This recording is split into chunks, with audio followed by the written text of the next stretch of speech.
Hello folks! How's everybody today? Hope you're all doing well. Hope everybody is having a chill day. It is Sunday after all.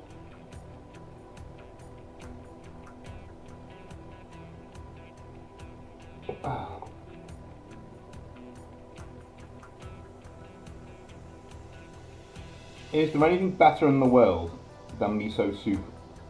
I don't think there is. But that's just me.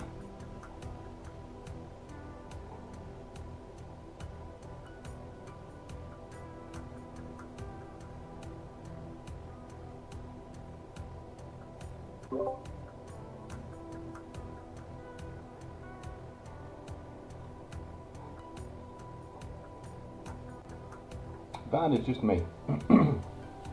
Hey Owen, how's it going, man? The game is out for everybody tomorrow, but we've been over this a few times on the channel, I think, and what I think about early access, quote unquote, early access. Bit of nonsense. It's not early access. Either pay or play it late is what it is.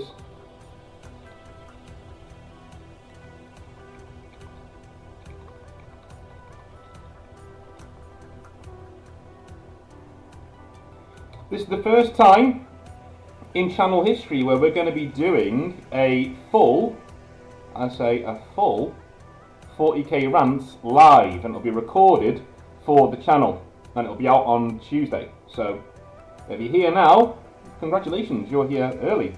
And if you're on the Patreon, you'll be receiving this video, this recording, a full 2 days early too. So there you go. We are doing it with Warboss Fitz. He has agreed to join us, which is very nice of him. All the way from Michigan as well, so hopefully he hasn't had to get up too early today. But yeah, we will have Warboss Fitz on in a second, and that is when I'm going to hit record, and I'll ask you all on YouTube to say hello to everybody out there in the big wide world. Because this video will be uploaded on Tuesday on the channel. If you're on Patreon, you'll get it today, as soon as we finish recording. And obviously if you're here now, and supporting me now by watching my live streams, you're getting it right now. You're getting it live. We're doing a live recording of Tuesday's 40k rant. Right here. And then after that, when Warboss has had enough of me and kicks me off the call, we'll do some Space Marine 2 a little bit later on. Can't wait to play that. Having lots of fun with it right now. Questions can go in the chat, no problem. Any questions you've got for Warboss Fitz or myself can go in the chat. I am reliably informed that today we will be discussing one-page rules, 3D printing, and all sorts of hobby goodness. I'm probably not going to discuss female custodies today, simply because that's not really Warboss Fitz's jam, and I don't want to put that on him, so, dummy. Not all of us have opinions. Look, some of us just want a quiet life, you know? Don't really know him that well, but Fitz strikes me as the kind of guy who's...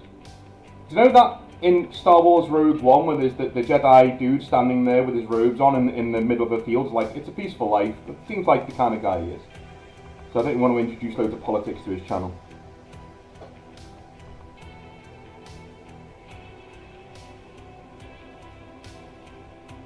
Oh, does it? Let me see. How does it sound now? Does it sound better now? Vote live, does it sound better now?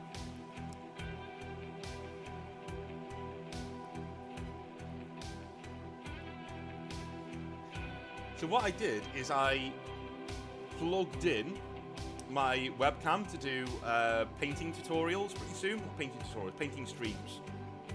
But every single webcam comes with a fucking microphone in it now. It shouldn't. They shouldn't come with microphones in them.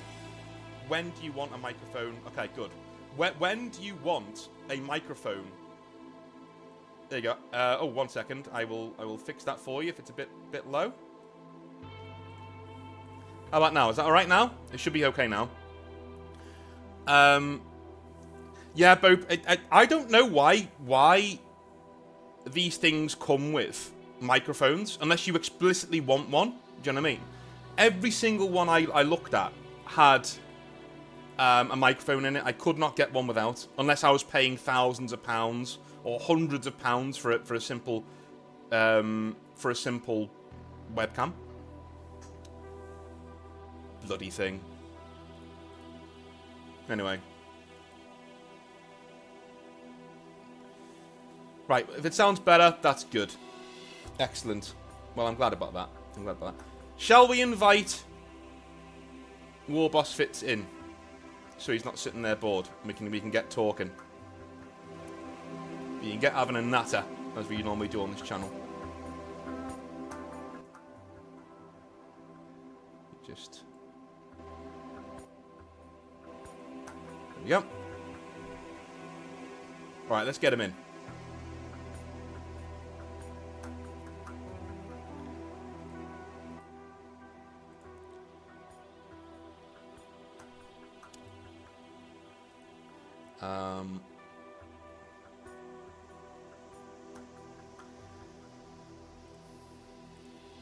Howdy folks, welcome to a new 40k rant. It is Tuesday if you're watching this on YouTube, or if you're watching it live on Sunday, good for you, because you're watching it live on Sunday. And thank you very much for supporting me and being here live to support me through this thing we call life. If you're watching on Patreon, double thank you very, very, very much. What you do is imperative to me. So thank you very, very, very much. And you're watching it early on Sunday night. So congratulations to you. If you want early access to all of my videos, make sure you go on the Patreon. Because if you do so, you get access 48 hours before they go live. And you get to watch it on your own, in your own little seclusion on Patreon. So there you go. And I think you get to download it as well and watch it at your own leisure, which is pretty cool. So, let's jump in and invite, because today's guest is Warboss Fitz. I'm going to call him again, because it dropped him from the call a little bit of a while ago.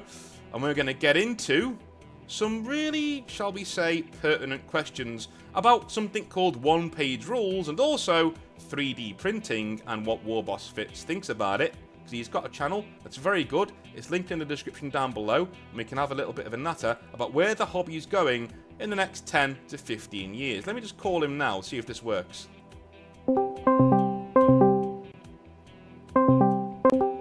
Hello, dude. Hello. There we go, it works. Works first time. I love when technology works. We are recording, so don't dox yourself. Stream, say hello to Warboss Fitz. Say hello in the comments, in the chat.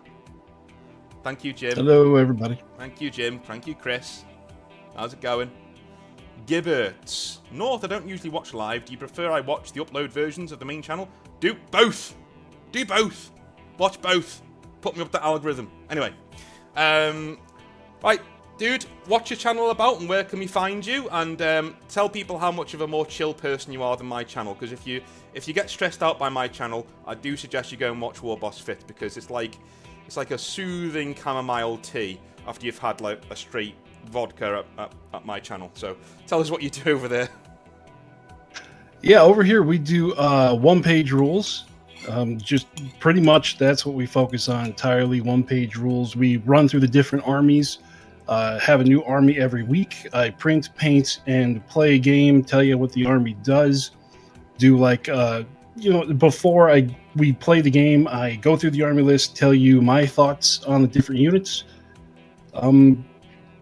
Yeah, we do that every weekend, and then during the week I usually have a video on a Wednesday where I can throw out whatever comes to mind. So sometimes it's a campaign game that I'm running, or sometimes it's a lore idea, or it could be totally random.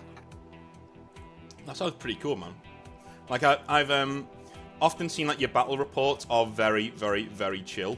That's something that I quite appreciate, because it's not a lot of the time there is a lot of hysterics in like videos about, just in general about, I don't know, Warhammer, things like that. His channel is on the screen right now. If you guys want to go and subscribe to him, it is on the screen right now. If you could do me a favor, do me a solid, head over and subscribe to Warboss Fitz. A lovely, chill channel. It reminds me of the kind of ambiance. Remember when you went back to Games Workshop back in the day, and you'd hear some of the old beards or some of the older, older to you, guys in the 20s and 30s discussing the hobby and all these really cool things that you could get into? That's kind of like what watching his channel is like. So I do really suggest you go over there and watch it. Especially if you've got a train journey or something. That's when I watch it. It's on the train. Different bits like that. And that's why I'm glad to have you on, man. It's really, really cool. So, for those of you on Warboss Fitz's channel who don't know who I am, I'm Northern Exile. I am on here doing a lot of, shall we say, hobby nightmare content, where we generally talk to the community and find out what is going on in the hobby and whether they like what is going on in the hobby or not. I worked for Games Workshop for a little bit back in the day, and so I bring a bit of experience there as well into the hobby space, I suppose. And in general, we are a hobby channel where we just vent frustrations about life, and we go on little rants every now and again. And I like to think that our rants are good-natured, right? We don't grift here. We don't go on. We don't have constant negativity. The world is grey and our channel is grey, and that's what I like to say about that as well. I'm good to watch whilst you're painting. Don't know why that is. I have a voice like two big rocks being ground together over a stove, but there we are. So Warboss, let me know. Give me, please, if you could, right, 3 of the main tenets, the main reasons why OPR, in your staunch reason, is a fantastic war game, and why build a whole channel around it. Well, OPR, you're probably going to hear some noise as I live in an old house and people are moving around. But OPR, the big 3 tenets in my mind is 1, alternating activations. 2 would be the just imagination that you could put into the game. And number 3 is that it is such a stripped down rule set that it encourages you to make up your own rules to play with your gaming group the best way that you feel the game should be played. And you think about price. What's price like when we go into one-page rules? Well, the price is such a different category than Games Workshop that I think, I've heard one-page rules described as the only non-profit wargaming company because you can either spend as much as you want, or you can get into the game for absolutely nothing. So that's the big difference I see. Instead of having to go pay $100, $200, $300 for a starter set, rule books, and models for Warhammer 40K, you can get the free rules. You could print out some paper models, and you could just start rolling dice today. What I like is that it does seem really community driven, and they do seem to really, I'm going to say get off on. That's not the right. It's not the right word, but there you go. They do seem to get off on community feedback and input. Whilst Games Workshop is an extreme closed shop. Get out of our lore. Stop writing lore. Stop doing all those things. OPR's not really like that. And they do have lore now, I've seen. Can you expand on that? Do you know anything about it? The lore of like Grim Dark Future and stuff?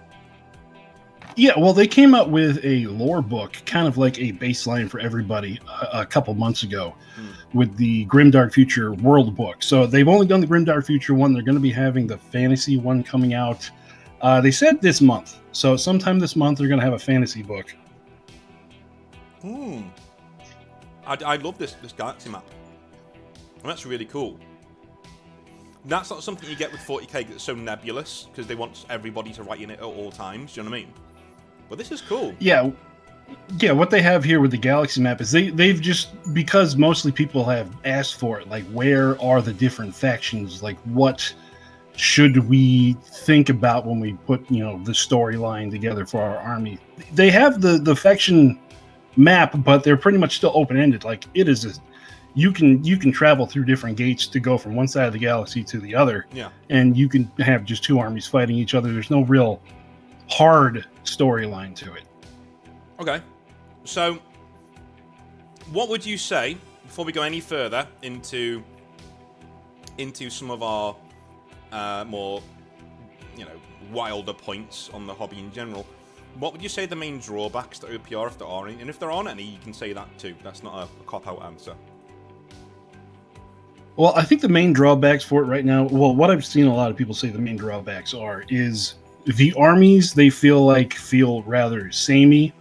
And a lot of people just don't like the way the lore went, which, I mean, you can't please everybody, but there's been some vocal people going, the lore is bad. So, I mean, they're just starting.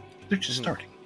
Have they stuck to Warhammer 40,000, or like not Warhammer 40,000 in like, obviously they can't, but have they stuck to Warhammer 40,000 in terms of its scale and the inspirations? Can you look at this setting and go, that's just Custodes, or that's just Space Marines, or that's just Orcs, or whatever? They have like echoes to it, like the Custodian Guard. You can, draw the parallels to, the Custodes. The Battle Brothers, you could draw parallels to the Space Marines, and, Human Defense Force, and, Havoc Brothers. So it kind of draws parallels there, but with their lore, they've taken things completely different directions. Like, they do not act in the lore how they act in 40K. Oh, okay. That's cool. Like, the big thing in Grimdark Future is that the dwarves are the ones that screwed everything up. How dare they? Dwarves are the greatest thing to ever happen in anywhere. Should be the elves. Always the elves. I like that there are certain like keystone points in the lore, like the Civil War here for the Battle Brothers. Do you know what I mean? There are certain 40k run-throughs that are actually nodded to in OPR, rather than actually stating, this is an analogy for this, and this is an analogy for this. But I'm guessing OPR, if you wanted to create your own lore, they would be like totally behind that, and they say go for it, sort of thing, kind of like D&D does, Oh yeah, absolutely. Their big thing is that this is just a framework. Go tell your own stories in it. Okay, that's cool. That's awesome. So how long have you been into OPR with now, and do you reckon you got into OPR mainly because it was such a, shall we say, how do I put this, untapped field? You know what I mean? You were there at the very start. Do you know what I mean? Was that a big reason for you to jump in? Mostly the main reason why I got into OPR was that I didn't see any real content on it. They had like maybe one or two YouTubers that got into OPR. It was like, about 3 years ago when I got into OPR, and there was no one that was really telling stories. They had like one or two guys that were like showing off models and showing off armies and maybe a battle report or two. And I was like, this needs somebody that really goes in on it. And I figured, why can't I be that guy? But you saw a gap in the market, and that's what we want. I think we did a thing with Outer Circle the other day where we were talking about. Hello, Maka, by the way. I know he watches these because he's a glutton for punishment. We were talking about we need more people in the Warhammer YouTube space who can actively give an honest opinion without being in Games Workshop's pocket. But I think another really good way of doing that is cutting out 40k altogether and just saying, hey, no, actually, do you know what? We're going to go to the right here. We're going to go completely and we're going to do OPR instead. I think that's a really clever thing that you've done, because not only have you got a niche, but it is something that you're married to now, and that's going to grow with you and your channel. That's a really clever thing to do. I wish I'd have thought of it, actually. Now I'm thinking about it. But that's fantastic. And again, the absolutely... so one thing I wanted to say before I forget, because I know it's going back to a previous point. This star map, right? Is this changing in real time? Like, are we seeing... Let me just put that on the screen. Are we seeing the star map actually change with like battles that are fought that you can upload and do things like that? Or do they have, like Games Workshop do, like worldwide campaigns where, you you get into it and you can update your results and things? What happens here with the map? Well, that star map, like I said, it just came out a few months ago, so it hasn't had a chance to really move around. Mm-hmm. But they do have campaigns that they run on My Mini Factory, on their tribes and things. They do have like narrative campaigns that they put out that will focus on, like, they create new special characters to put into your army. And the special characters are just pretty much characters you can make with the army generation. They just, put all the stuff together and throw it out there. Like, here is your pre-made character. So as far as special characters go, but yeah, they will. I'm assuming, like, I don't have any insider information to the company, but I'm assuming that that map will be moving around in the future. That would be a really cool thing. I love, like, big narratives in wargaming. I think it's something that Games Workshop have really dropped the ball on, to be honest with you. Considering the excitement that it brings up, I know that they want to fix results, and that is what has come up in the past, where Games Workshop wants a certain event to happen. The way you do that is you write properly. You just write good stories, and so either outcome is a win for you, because if you go on this, if the Imperials win, you go down this route, which is awesome. If Chaos wins, you go down this route, which is awesome. Do you know what I mean? Whereas they tend to just write themselves into a corner and go, right, play the worldwide campaign, but we really want the Imperials to win. Yeah, and it just doesn't work that way. I know the Fate of Konor was the one that was out with Games Workshop when I was working there, and it was a known secret that we were getting told. We were like, literally, if a Chaos player comes in, either don't let him play, or just give the Imperium more wins. Just give the Imperium more wins. We need them to win in the narrative, so these sorts of things can happen. Then when the actual, whole thing with the 13th Black Crusade came along, obviously way back in the day, Chaos won, and they were, I don't know, man. There was a lot of grey things going on with Games Workshop and what you were told to do in terms of worldwide campaigns, which was kind of sucky. I mean, Chaos even won. So when we all went to Nottingham for training, we did, my first event there was all of the managers in the UK playing a massive campaign night. So in this one hall, loads of tables were set up, and you would fight Imperials versus, whoever, Xenos or Chaos. And Chaos, won. Hands down. I won my game. I just want to let you know, I won my game.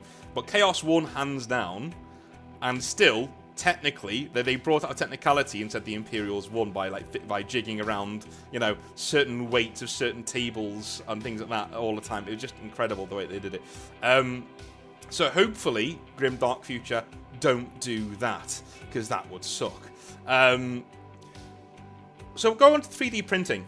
Let's go on to 3D printing. I mean, for me, 3D printing is, we're not at the advent yet. I call it terminal velocity, and terminal velocity for me resembles me being able to go out and purchase a 3D printer that's safe to use at home with very little oversight and print off models that are near to or around the same quality of Games Workshop with just a few tries.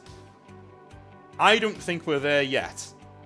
But how close do you think we are to that terminal velocity when it comes to 3D printing in the hobby right now?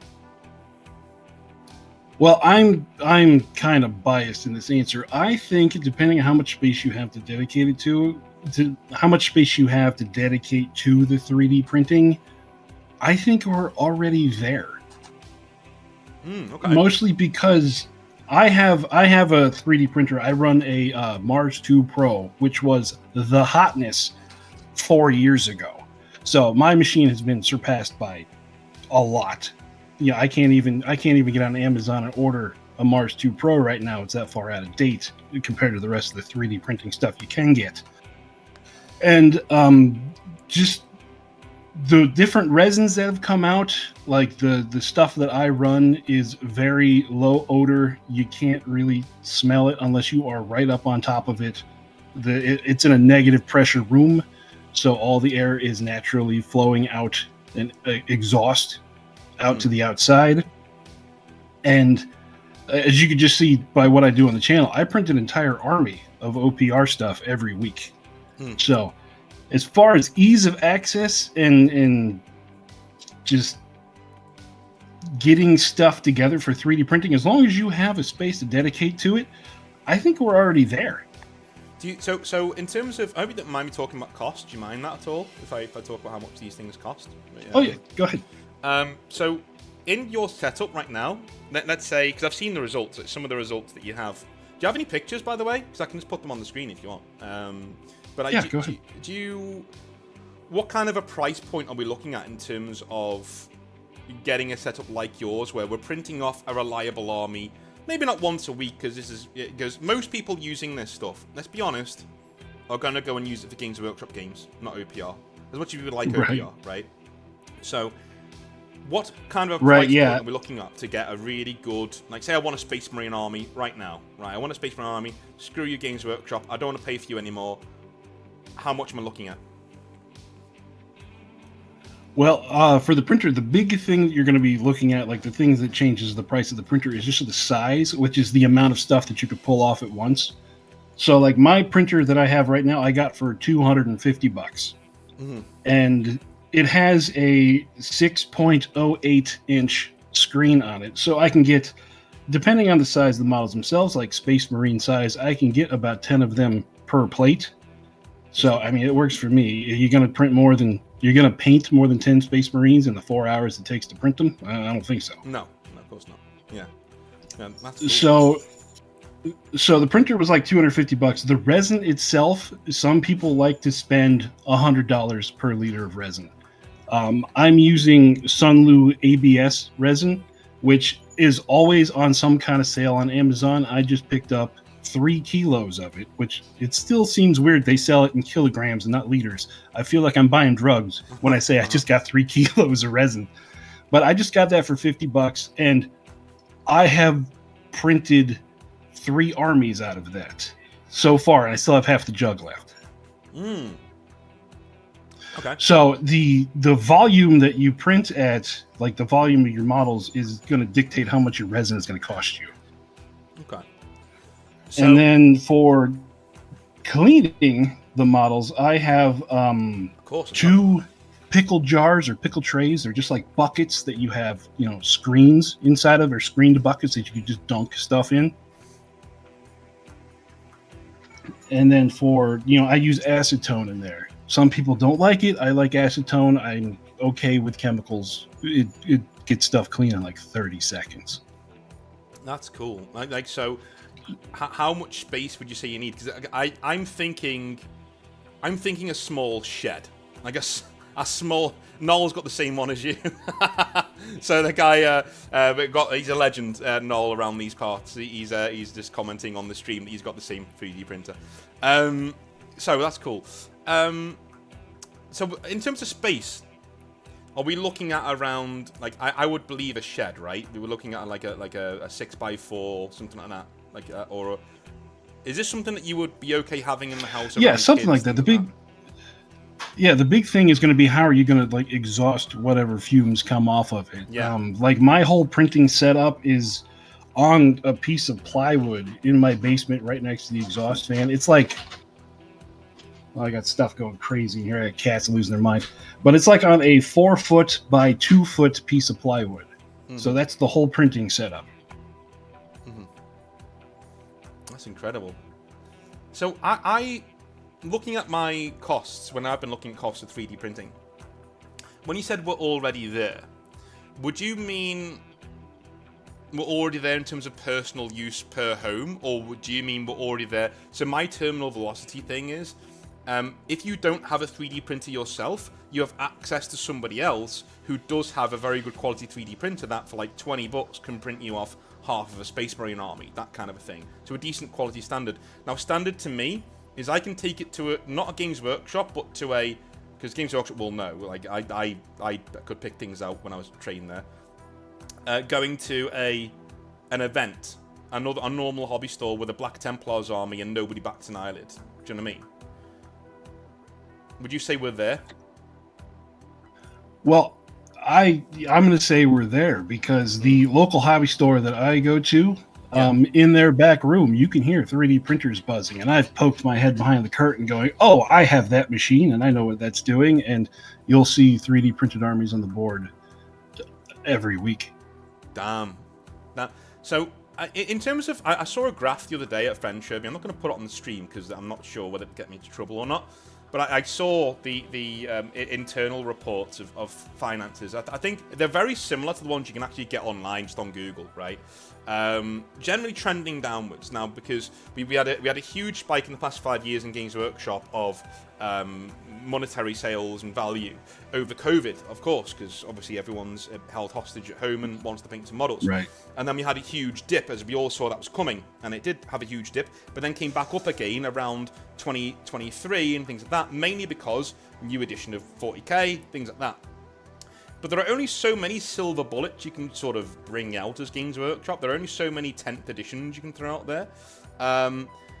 So I'm curious if we're already there, when we're going to see Games Workshop taking a hit on this, because it does seem like it's starting to trend downwards in terms of their money and their spend. Are you frustrated at all that the news about 3D printing doesn't seem to have reached the masses? Because I have a lot of people, even on my videos, saying, well, we're not there yet. You know what I mean? It's going to take a long time, 10, 15 years, and then we'll be there and it'll be fine. That's what I used to think until people who knew better showed me what they were capable of, and I was like, holy shit, I need a 3D printer yesterday. And then I've got a friend who does 3D printing, so now I don't need one. But like, again, I've got access to somebody who does, though. Do you know what I'm saying? I've got access to somebody who can go and get me my special pauldrons that I need, or my bits of war gear that I need, rather than full models. Is it frustrating that we don't seem to be seeing the effects at Games Workshop just yet? Because I can see a trending downward spiral, but I'm not seeing it just fall off a cliff like I thought was going to happen. But again, we've got a lot of time left, I suppose. Well, first I want to say I don't want to see Games Workshop go under. I don't think the British economy could recover from that, and I like you guys. Yeah. But as far as like 3D printing with other, I think that 3D printing had a stigma in the past, that where people would just be like, oh, well, I can't do that. That's something that you see guys in big industrial factories pulling off. And as word gets out and as more friends of friends pick up 3D printing, it's been coming to that slowly. Yeah. So I think, and especially because a lot of the comments and things that I see on Games Workshop YouTube stuff or Facebook groups or Reddit is Games Workshop guys will jump all over 3D printing. So I think that they are actively trying to push against it, but it is still gaining ground slowly. Okay. So in terms of what we're saying here, I don't think, like, I'm not saying that this is what you said, because you didn't say this. But in terms of my own opinion, like, I also don't want Games Workshop to be out of business. I think that would be a terrible thing for the hobby, right? They're a big force in the hobby. Right. And essentially, a lot of people say, well, if Disney were gone, it'd make animation much better. No, it wouldn't. It'd mean everyone's out of a job, right? I mean, it's just, why would you want that? You would flood the labor market and make sure that, wages come down, quality of work comes down. No, dude.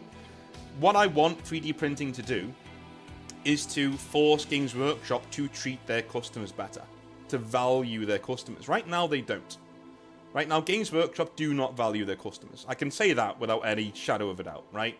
From the attitude when I was there, from the attitude of staff members who were still there, who were speak to, friends of mine who work for Games Workshop who don't like the attitude that's prevailing around management and things like that towards the customer base. They don't see 3D printing as a threat. From the horse's mouth, they don't care about it. Like, the higher ups don't care about it. Everybody else does.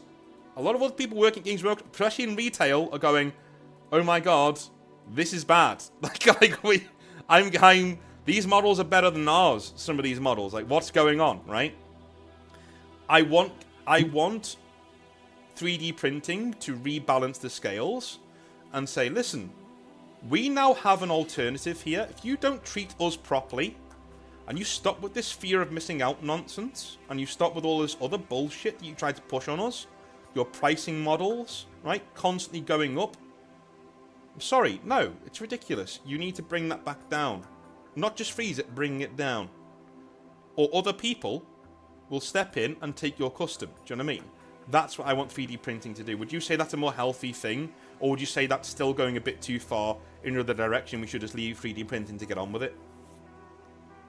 I think that is the healthy way to do it. If we can get Games Workshop to act more like the Games Workshop of the past that I'm sure that most people fell in love with back in the day, you know, the 90s, the 2000s Games Workshop. If we can get them back to that point to, you know, respecting the customers and just letting the customers do more, we'll say. Because what Games Workshop has done a lot in, again, I think in face of the 3D printing, and especially after the whole Chapter House incident from you know, a decade ago, is that they've stripped out a lot of the customization, a lot of the imagination, a lot of the scratch building. Because it used to be in White Dwarf, you used to be able to see them, hey, this is how you build a tank out of a deodorant stick. Yeah. And now that's just gone. If it's not Games Workshop, it's not anywhere in any of their publications. Everything has to be 100% GW parts or it doesn't exist to them.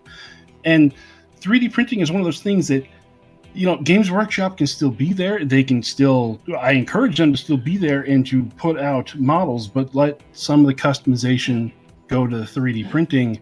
Let 3D printers, you know, take that audience. People that want more can get more here, and then let them play in your stores. Well, I mean, they don't play in stores anyways, but let them play in your events. Yeah. Well, are you ready for some questions, Fitz, from chat? Should we read some of these questions? Owen White, I'm assuming this is for Fitz. How do you feel the Apocalypse large-scale grimdark future battle rules work and compare to other game systems, i.e. Games Workshop? I think he's leaning into there. The large, like a large-scale game of grimdark future. Yes. I think that it just runs a whole lot faster than, you know, 40K does. So whenever we used to have Apocalypse games of 40K in the past, I would just be like, okay, well, I'm going to be there for 16 hours and maybe get to turn number 3. So with one-page rules, just the faster gameplay. I mean, I've ran 10,000 points in my garage in 3 hours. So things are a little bit different. Things are different as far as like how the game plays, but speed of the game, feel of the game, I think it feels much better on the OPR side, especially when you get to such large rules or such large point values that you know, you don't have to have your face buried in a rule book for half an hour. I think that's the main selling point of OPR to me, is that whenever I've played OPR, I've said this before and I'll say it again, I am I'm ready for another game. Once I played a game of OPR, I'm ready to play again. Do you know what I mean? It's kind of like Old World / Age of Sigmar. Like playing a game like that and then going and playing a Song of Ice and Fire. Once I've played a Song of Ice and Fire, I'm ready to play a game again. I really enjoy that game, right? In the grimdark fantasy role-playing game I'm bringing out, there is a wargaming element to that. And it works exactly like a Song of Ice and Fire, nice and quick. The battle's over in 45 minutes to an hour, you know? You're ready to go again. You want more. I think a lot of game systems out there are very married to the idea that if you play our game to get your money's worth, you need to be playing a game that's 2 hours plus long, you know what I mean? That's not money's worth to me, because as a child, as someone who's in their teens, your attention span isn't that long, and as somebody who has a job, unless I'm going to like a Horus Heresy event for like, you know, the day, dude, I've got things to do. Like I want to pretend to be a general for a bit and then, you know, have a nice day. But that's just where I am. Yeah, and even then, like at a tournament, sometimes it's round number 3 of a 40K tournament, and I'm just over it. I'm over 40K entirely. I want to go home. Yeah, dude, I'm after one battle, man. One battle of 9th edition, and to a lesser extent 10th, but definitely 9th. One battle of 9th, I'm done. I was done. Like, I 2.5 hours in, I'm like, yeah, I'm done. I don't want to stand up anymore. I'm sore, I'm achy, I'm done. I just don't want to do this anymore. I'm the kind of guy who doesn't play video games for more than an hour and a half, 2 hours, you know? Like, so what I'm going to do with... And I'd say that's normal. I'm a normal dude. Like I'm somebody who works. I'm somebody who's got other commitments. Sometimes I want to get my hobby. I want to do some hobby, and then I want to go and relax. Right? I don't want it to dominate my entire day. And I think, unfortunately, with the way 40k is going and Games Workshop games are going, they're like, no, you need to treat this as a job, or you can go fuck off and do something else. And whereas OPR says, yeah, you're a busy guy. Why don't you jump in, pretend to be a rat general for a while, and kill loads of Space Marine dudes as living rats in the far future with laser guns, and we'll see you next time. We'll see you in 45 minutes. Do you know what I mean? It's like, yeah, cool. Right. And I still feel like I've played a game, because I'm still doing tactical moves. I'm still responding to my opponent and what's going on. There are some nail-biting finishes to OPR, and it actually resembles every sci-fi movie you've ever seen. Unlike 40k, because in no battle anywhere ever did one army just have their entire turn, move and shoot, and then the other army stands there patiently waiting for them to respond. It's bollocks. It doesn't work that way. And I just can't get past it in my head anymore. And that makes, in my opinion, that makes OPR a much more, I wouldn't say competitive, but a much more interactive rule set. Is that you have to activate on whatever the board state is on every activation. You can't sit there for 20 minutes and think, okay, well, this is what I'm going to do on my turn. No, it's what is this unit going to do right now to answer what the enemy's unit did right now. Yeah. So the game is a lot more back and forth. It is a lot more tactically challenging, because sometimes, in 40k, you can have this whole plan that you have before you get to the table. Like, my army is going to do this, and the enemy really doesn't play any part in it. In OPR, it's like, my army, we're going to try to do this, but we're going to see what happens as the turn goes along. Now, that's what I really like, is the when you're playing OPR, and also A Song of Ice and Fire, because they have a similar turn structure. I'm not sure if you've played that, Fitz, but I think you'd really enjoy it. Especially because they allow 3D printing too, and they encourage it on their thing, even though they sell their own models, which is really cool. And their models are good, by the way. It is a reactivity. You're telling a story with your opponent. Do you know what I mean? Like, you're actually engaging a battle of wits. The amount of times I've stood there opposite somebody playing 40k, and I'm waiting for their turn to finish, and I zone out. And I just end up doing my saves because my brain's gone, you know. And they could be doing anything. Mm-hmm. They could be saying, "Oh, that's a -3 when it's a -1." Do you know what I mean? I don't care anymore. Like, I'm just done. By turn 4, I don't care now. Let's just roll this, you know. Do you know that phenomenon where you're at a 40k tournament and you see people talking through their turns? What would have happened if we had time to finish? That doesn't happen with OPR. With OPR, you know how it finished. Like, it's finished. You know how it finished, and you know exactly what you did wrong. You know exactly what your opponent did right. And there have been a few times in OPR where I've sat back and not applauded, but shook a guy's hand, going, "Mate, that was really masterful what you just did there. That was really good. How did you do that? How did you win from there?" And he'll explain it, and I'm like, "Of course, that makes sense, right?" Whereas in 40k, I'm like, I don't know what this guy just did, and I'm too tired to care. I'm too tired. I'm done. Right.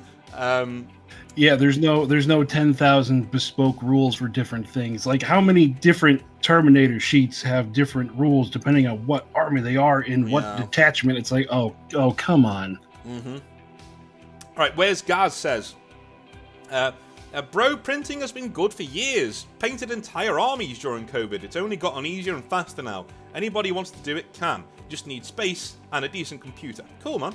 I'm sure you agree with that, Fitz. Yep. Owen is back, and he says, I do think, this is interesting. I do think Etsy sellers aren't helping.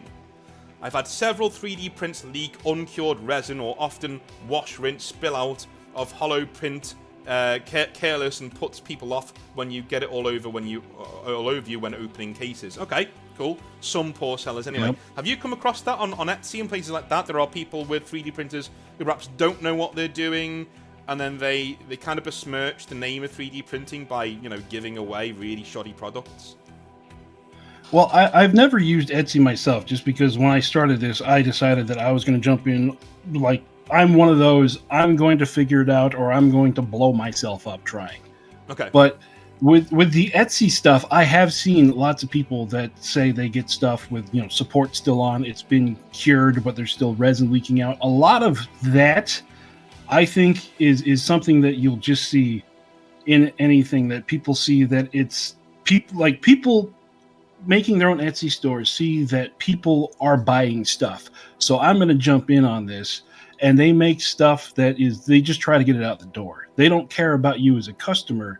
They care about you as the money you bring in. And then if you complain, they just, whatever. I don't care. I'll go on to the next person. Yeah. It's one of those like dark sides of the free market that anyone can do it, but in a certain case, not everyone should do it. And there's not been enough time to like establish good Etsy sellers. Everybody's got a store right now, so you're taking a shot in the dark on who's going to be making your stuff for you. I think that is a really good point in the one thing I've noticed is if you go onto Etsy and they're not showing pictures of a finished model, that's a warning sign. If they're just showing you pictures of an STL file on their computer and what it might look like when it gets printed, that's when I'd start to maybe back away and be like, okay. Especially if the model looks too good to be true. There are a lot of Emperor models and, Black Templar models that look fucking amazing. But you know full well, that's not going to print off that way. Right. Do you know what I mean? Yeah, I'm a big proponent of trying to either do it yourself or get a friend to do it, someone that you can go to and interact with on a daily basis. Because a lot of the 3D printing stuff, if they're going for volume on Etsy, a lot of 3D printing stuff, it's very nuanced and like failures you might not see until all the way at the end. And, running a new piece is going to take you 20 minutes, where an Etsy person, they're like, I have 50 of these to run out the door in the next week. Good luck on whoever gets them. So, Casual Kraken says, because of Fitz videos, I converted my group of 35 people to play mainly one-page rules. There you go. Group is having fun, and Warhammer is way too bloated. Started playing in 4th edition. There you go, man. Like you're turning the tide somewhat. Excellent. Perfection Hunter says, everybody I know, except for 2 people, have fully switched over to OPR only. We are now of the opinion that the people who write Games Workshop's rules are mentally insane. Well, yeah, mentally insane and under a lot of pressure from higher ups. I always stop short of really having a go at the studio at Games Workshop because I know 2 people who work there, and those people are very overworked, and nearly everything they turn in is thrown back at them at high speed as not enough, needs to be more overpowered, needs to do. It's literally that Flash Gits animation almost, when they're getting zapped, and then they're typing again, right? The amount of things that they send to me that are beautifully written, and then it's just chopped up. No, that's not this. Now move this rule over to there. The amount of bad decisions in 40k that get made because the studio team, the directors of the studio team, take a rule from one unit and think it'll work well for another unit, so they just copy and paste it over without playtesting it. That happens a lot. A lot. Like I'm saying, so a lot of the people working at the studio are actually really passionate people who have a lot of gusto and a lot of skill in writing rules. What they don't want to do, and they can't do, is write lore, but they're made to do it all of the time because it costs less money. Studio writers who write rules don't want to write lore. I can tell you that right now. Maybe 1 or 2 of them do, most of them don't, but they're made to do it because it saves money. That's why all of our books are substandard when they come out. They're substandard. They don't work, right? Most of the codexes are busted on release. Most of the lore is nonsensical when it's on release too. When it's in a codex, because these people don't want to be writing lore. They're underpaid, and Games Workshop don't want to spend the money to go and get a black library writer to come in and write the lore for them, because that would be the thing to do, wouldn't it? Anyway. Noel says, I had an introduction game in Warhammer 40k and one in one-page rules, and I must say I didn't finish the 40k game because after 2.5 hours, I didn't know what was happening anymore, so tired I was. And the OPR game lasted for around an hour, and I played a second one straight after. I think that basically says everything you need to know. Check the seller ratings when buying Etsy, says Frank. I know, man. I know. Absolutely. Yeah, even with the seller ratings, I have seen some bad shops just close up once they get a bad seller rating and just open a new one. So look for the seller rating and then look for a lot of seller ratings. Like look for a lot of reviews because they could just reset with a new name. There are ways to get around the Etsy algorithm to a certain extent. Do you know what I mean? Like there are many ways to get around it. But I would say, like, in a weird way, the hobby as we have it right now is we are in a very exciting time because for the first time ever we have tools, real tools to actually not. I'm going to use the word fight back, but I don't like that terminology, but I'm going to use those words because I can't think of any others because I'm a moron. So fighting back against Games Workshop's presence within the community. You can, if you don't like the way Games Workshop do things, if you don't like your, shall we say, vociferous knowledge of 40k being challenged every single opportunity in a game for 3 hours straight, there are other places you can go. Do you know what I mean? It just is what it is. It's over right. there. It is what it is. Right. Instead of fighting back, think of it more like you're liberating your own hobby from the clutches of Games Workshop. Yeah. I'm again, as Fitz said before, nobody's saying that Games Workshop need to go out of business. We just think that 3D printing is a very good tool to keep people honest, because there is now a lower barrier to entry, and that's where we are. Kraken says, Northern Exile, what was your favourite army you printed and why? I don't print armies. I do buy 3D printed armies, and my favourite one was Ogres and Giants. Brilliant. Absolutely brilliant. In fact, I've got one from Prez, who's one of the supporters of the channel. He brought it over from Poland that he printed on his own printer. It's phenomenal. It's a phenomenal model. And it's probably going to be the first model I paint when I do the painting streams, because I just love it. I'm almost scared. Have you ever had one of those things, Fitz, where you're scared to actually paint it? Is that nice? You're like, oh, I might just. I had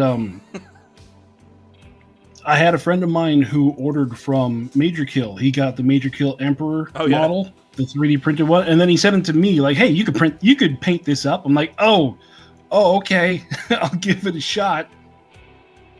Oh damn, that's nerve-wracking when it isn't even your model, man. I'd just be like, no, I'm sending this back. I'll undercoat it for you, no problem, but I'm sending it back. Amu says, the problem is that the 40k codices and rulebooks have been the main means Games Workshop uses to advance the story. That is also a problem. There is a definite issue there when you start charging for the story, and that's something that OPR also has over Games Workshop. It's all free, man. You can go read it and read as much as you want over it, and it's all good.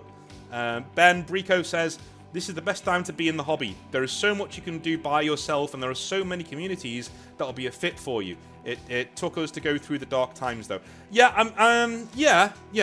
I think there are many different aspects to the hobby that... One thing I can say, no matter what you're into in terms of tabletop wargaming, there is a game for you, right? And you could even be a chameleon like me. Sometimes I'm in the mood for some crunchy Horus Heresy. So, you know, I'll go to that club. There's a club nearby that I like to partake in. And sometimes I'll want to just throw some dice and drink some beer and have some fun as a general. And then I'll play OPR, right? OPR is one of those games where you can make it as complex and as crunchy as you want. That's what I really like about it. And that's what I've took out of it for my own game too. Whereas Horus Heresy is actually my favourite war game right now. I don't know. And it's even more crunchy than 40k. But if you know what you're doing, it's actually a lot quicker than 40k too. I feel like this is the age of indie games in wargaming. So many choices. That's a good... What do you think about that, Fitz? That's a good statement. Do you reckon this is the age of indie games that we're having in our hobby right now? Yeah, it seems like a whole lot of new small creators are coming out with lots of things that they've had time to think about and craft, and then they release it to the world, and they're all great. They might only have, a small community for it, but if you grab part of that community, I mean, a lot of the indie stuff that I've seen is great. Like, there are things that I will be branching out to once I'm done with the full range of OPR armies, just things to throw out there that I think are cool. Perfection Hunter says you are 100% right. You should only ever buy from an Etsy seller you should 100% never buy from an Etsy seller who only shows STLs and no 3D prints. I did that mistake and regret it. Support was still on, and lots of other little errors. Yeah, I mean, one thing I will say, if you're on Etsy and you see a 3D printed model and the seller is only using STL files to show you stuff, look at other things they've sent out. They will always have reviews from other customers below, and they normally take photographs. And that's what's got me to back away slowly from many sellers. Is that I look at certain models and I'm like, wow, there's no detail on that. That looks like one of those green army men from back in the day. Do you know what I mean? It's like not good at all. Rolando says sometimes a man has to forget the world and play a little bit of Baldur's Gate 3. But each to their own, man. Each to their own. So, is there anything else you want to say, Fitz, as we go on through our? Because this is going to be the general part of the video. So, is there anything you want to say about the hobby in general, where you think is going in the next 5 to 10 years, and are we generally on a positive or on a negative note in terms of the hobby? I think that we are generally on a positive note for the hobby. Things are changing. Small niche things are starting to become bigger. Games Workshop, their star is fading a little bit, and as people jump off of the Games Workshop wagon, they tend to fall into the smaller groups that are doing, the up and coming games. Which I just want to see people playing war games. War games are, in my opinion, the best hobby in the world, and you don't have to play Games Workshop. There's thousands of other games that you could play, tens of thousands of models that you could paint. Just use your imagination and go have fun. Yeah, I think that's the. I honestly think that in terms of Games Workshop, I've done many other episodes on Games Workshop where I think they're going, and I think they're heading for a difficult time because, we are heading towards a golden age of do-it-yourself wargaming. If you won't do it, Games Workshop, we'll do it for ourselves, sort of a thing. And I think as we go into that time, they're going to have to shift to that paradigm. I keep saying that, shift with that paradigm, because it's changing. Wargaming's changing. It's not the same. And the people on the ground at Games Workshop know this too. It must be so bloody frustrating to work in retail at Games Workshop right now, to work in the studio on a base level right now, and know that the hobby of wargaming as a whole is becoming more do-it-yourself at home.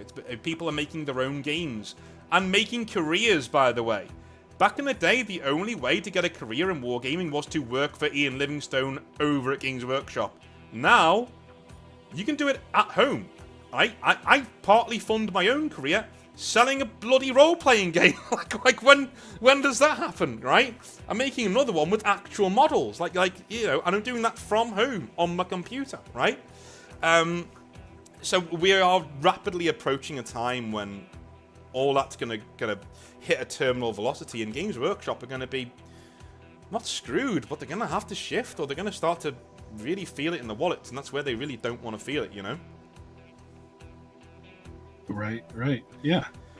Alrighty, so is there anything else you want to say to the people before we close the video off and let people go and have a cup of tea or do whatever? If in case you are interested in OPR, just swing by my channel. We go over all the armies. You might find something you like. Check out onepagerules.com. The rules are free. The game is free.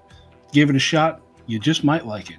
Alrighty, and if you're over on Fitz's channel and you're listening to my dulcet tones for the first time, do you want more of me and my ranty ways? You can normally hear me from that side of the Atlantic anyway when I'm shouting my head off, but if you can't, then my channel is also probably in the description down below, and if you don't, just search Northern Exile. I'll be around somewhere moaning about something. Alright, love you guys, see you later, bye now. There we go, and that's how you record a Northern Exile video, folks, in the chat. We've actually done that live for the first time ever, which is really cool. Cheers for that, dude, that was awesome. That was really, really cool. I really enjoyed that was fun. Yeah, man. Whenever I'm in Chicago, there will be a time probably next year now.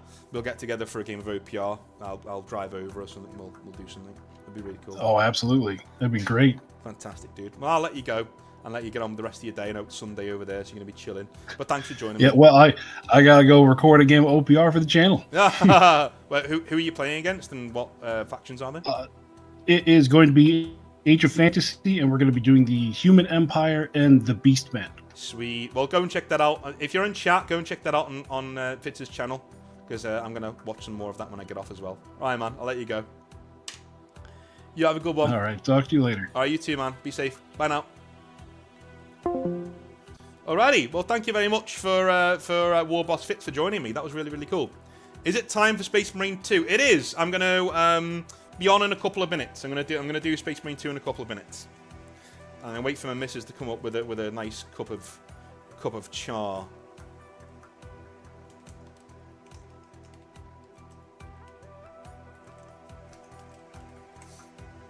But that's how we do it. If you've ever wondered how we record videos, that's how we do it. In general.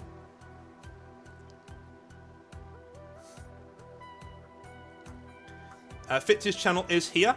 I'm going to put it in again. Just so if you guys want to go and support him, you want to go and subscribe to his channel, that'd be awesome. It's the dawn of indie computer games as well. Well, I think Perfection Hunter, I think indie computer games have been on for a long time. That's been going for a long time now. In terms of the momentum, we even had like an indie part of gaming where it was like everything was indie. It was like the golden age of indie just a couple of years ago. So I think if anything, we're already in there, doing a bit, you know. I just realised the other day that playing Space Marine with a pad is much better and much easier than playing it with anything else.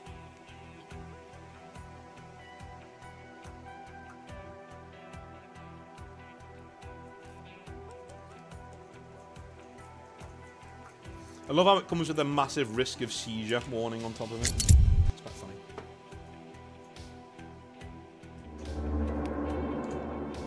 Alrighty.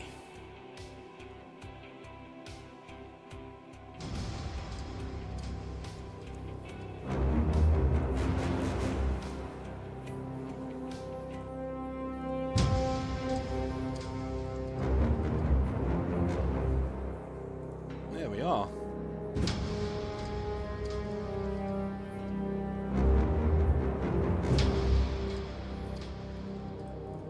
It is time for some more Space Marine. No worries, Noel. No problem, man. No problem. Well, on Monday, I'm going to start streaming only multiplayer. So from tomorrow, we're doing only multiplayer on streams.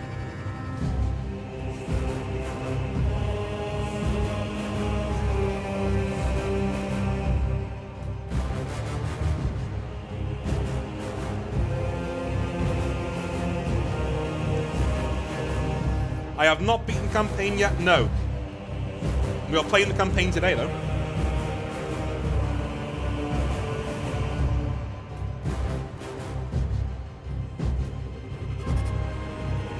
Should be fun.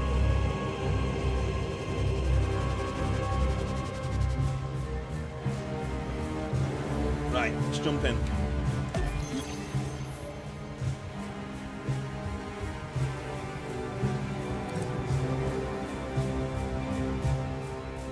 For those of you watching over on the Northern Exile Gaming channel, welcome. I'm sure chat welcomes you too.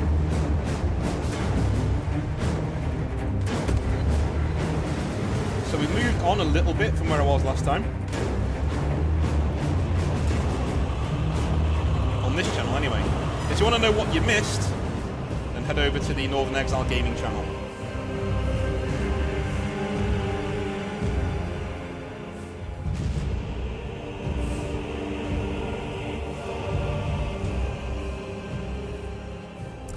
The captain is withholding something. Acheran will not deceive us, Gadriel. Then where did Dimitri and Titus serve previously? And why is he back in battle so soon after such grievous surgery? Sergeant Ventiad spoke of a Death Watch team. Lieutenant. Brother, are you recovered? I am. The apothecary should run a diagnostic. I do not have the need nor the time for such a process. Magos Gallio also expressed his concern. Consider his counsel, if not ours. If there is any risk of recurrence, it puts the whole squad in jeopardy. It can wait. I must speak with Captain Acheran. As you command. Where is he?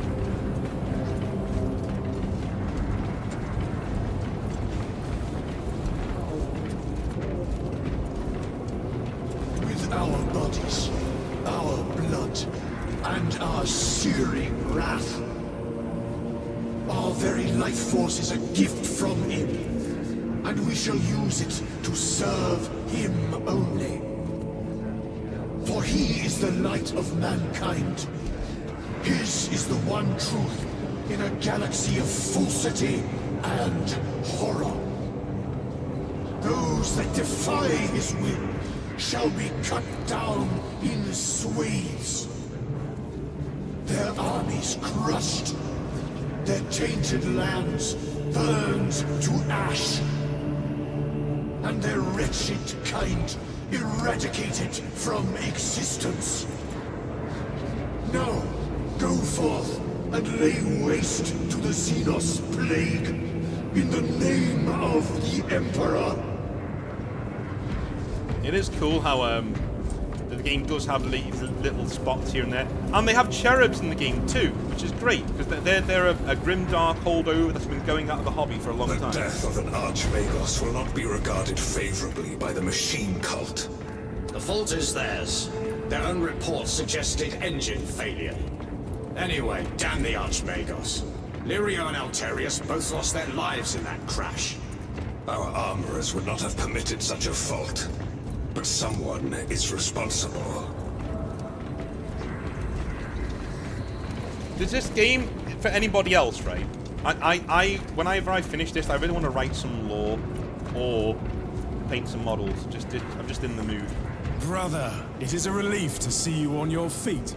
Heard you took a turn for the worse. Such reports were exaggerated. I am glad to hear it. Your efforts in delaying the swarm were admirable. It was a sight to behold, brother. I must report to Agaran. Excuse me. The Emperor protects.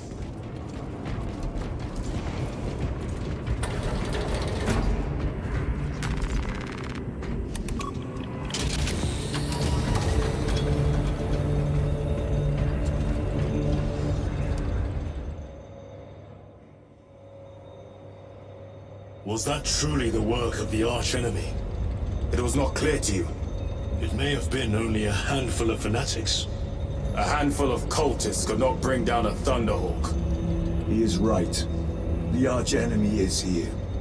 They chose to reveal their presence. There must have been a reason they wanted Nozick dead.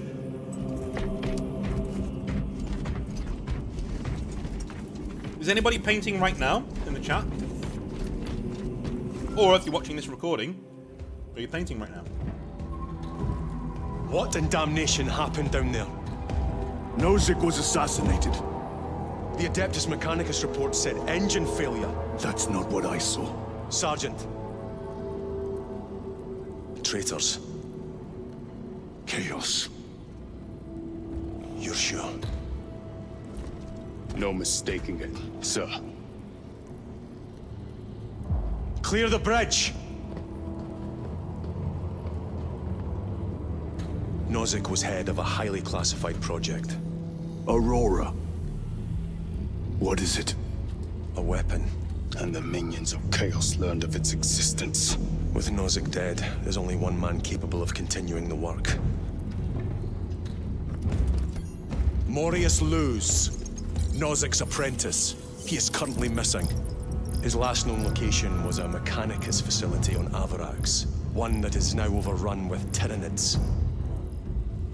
This will get you into the cogitator within the facility. You can access Luz's tracker from there. We are on course to Avarax now. I want you ready the second we enter orbit. Sir. What was on the ship with Nozick? What concern is it of yours? The Mechanicus seemed eager to retrieve it. And yet the enemy left it untouched. Whatever it is, without Luz, it's useless to us.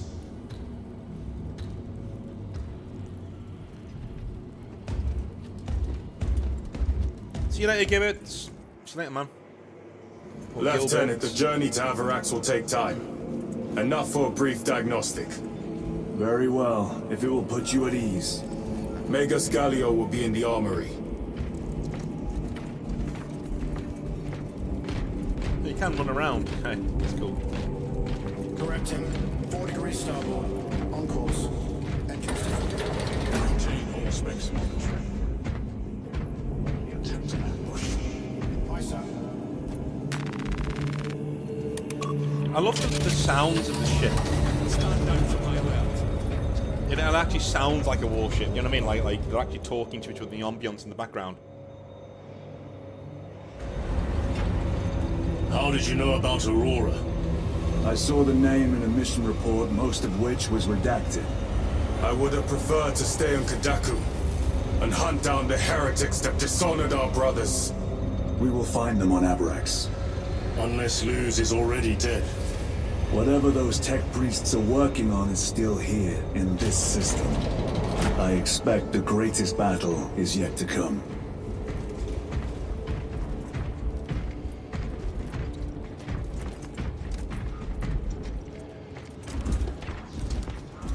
Titus, I heard that you collapsed upon encountering the tainted wreckage.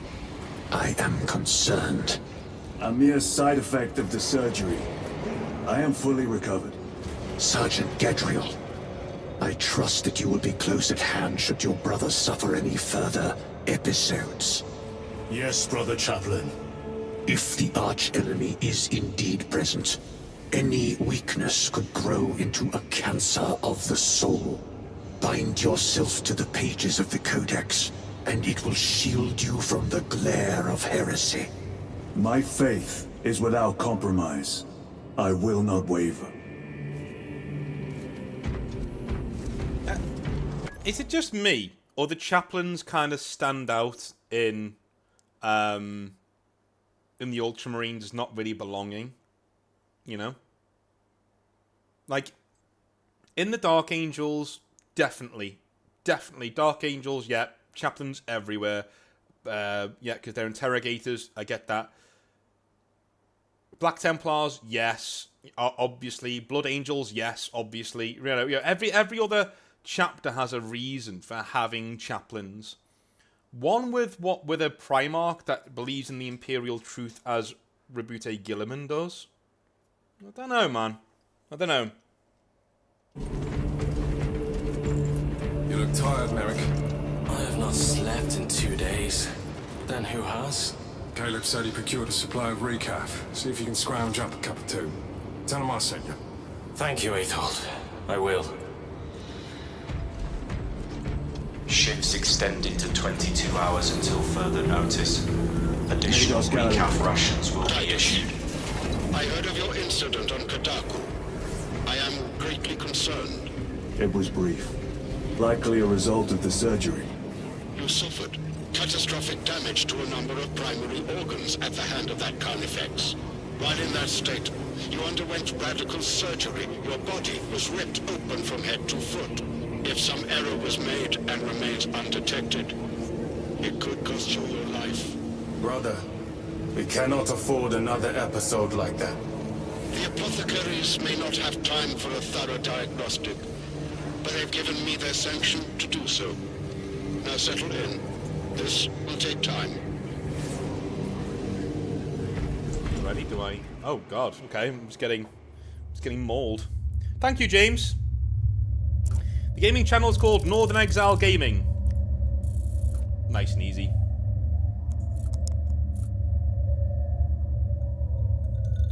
They're the soul of the Legion, and the Ultramarines don't have a soul. Yeah, Owen, I'm Titus, your biometrics are below peak, but well within the tolerances for combat.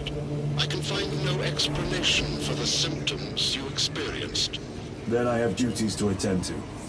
You have the blessings of the Omnisire. One question. What do you know about Archmagos Nozick's research? Such knowledge would only grace the peaks of Olympus Mons. I am certainly not privy to the subject of his activities.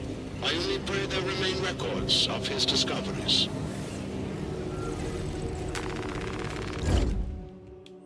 Alrighty. Do you have any other appearances? No, just the DLC. Okay.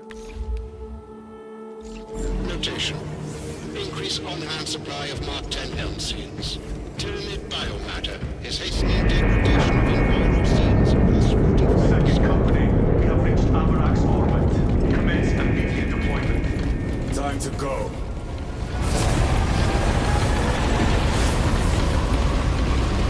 Servitor efficiency levels are below optimal. Explain. Define the damage.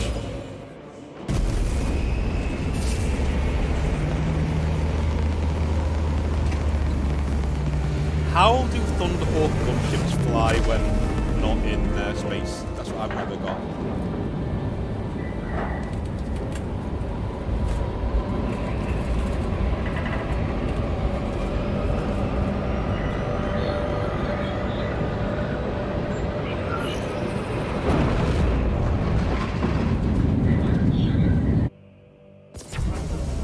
The game is brilliant, Yukov. Brilliant. This is as close as I can get you. You will need to take the cargo elevator from here. Fox in when you're ready to leave. Understood. My thanks, brother.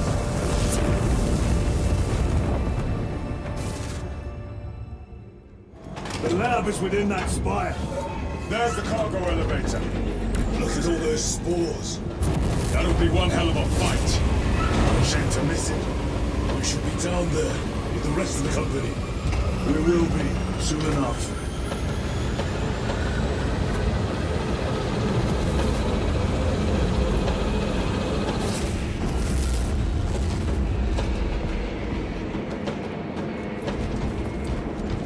This is going to be such a good ambiance track, this, man.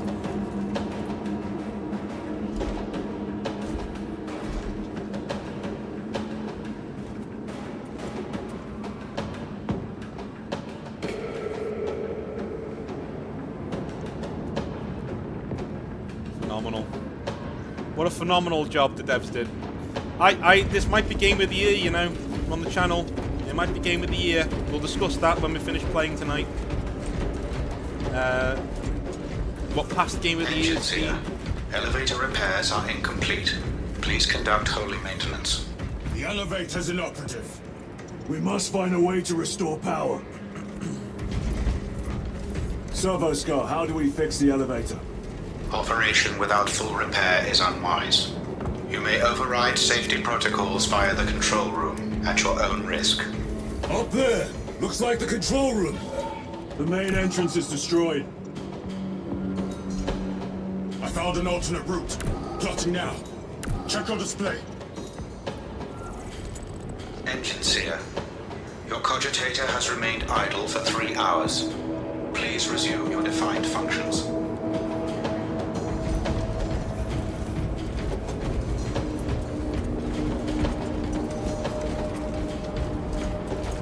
Warning. This is an active work area. It is closed to undesignated attendants until lift repairs are complete. Where did he say we go?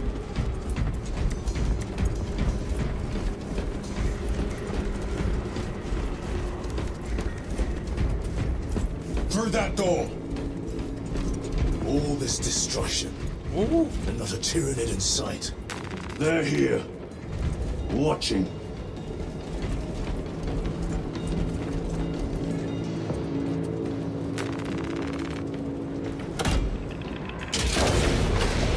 Tyranids! Give no quarter. Urge them!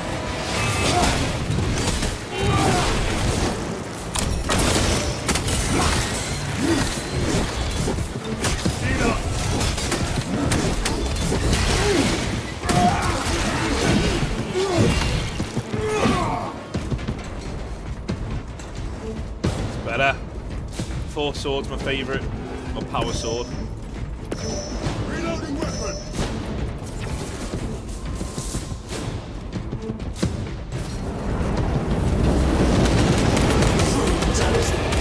Fighters everywhere but here! What's your warnings? These are leftovers.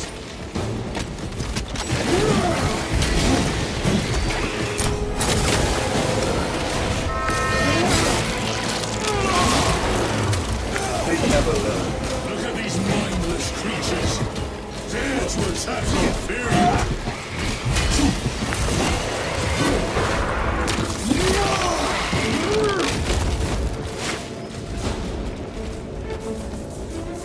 The whole spire is infested. The control room may be out of action. If the controls are out, we'll find another method. We will meet victory, one way or another. Watch for their lieutenants.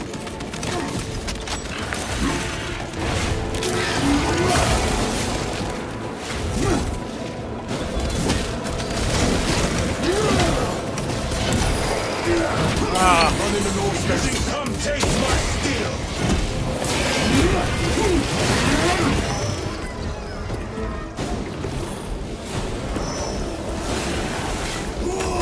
This is too easy. The quickest way up is over the rooftops ahead. Clear the debris and proceed. The Tyranids will make ruin of the entire city given the chance.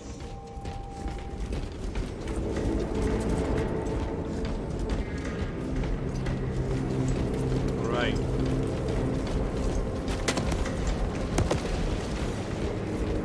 Let's go down here.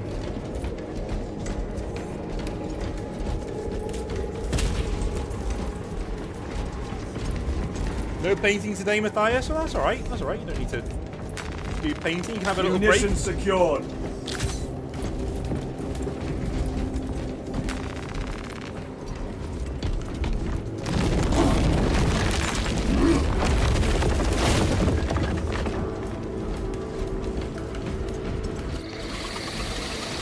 Xenos have the high ground.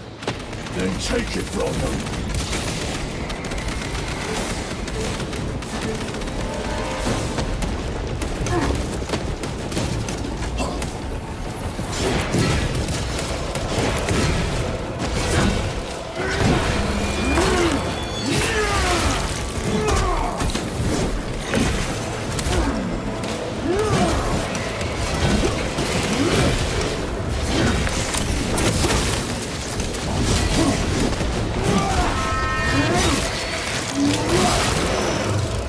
Target destroyed.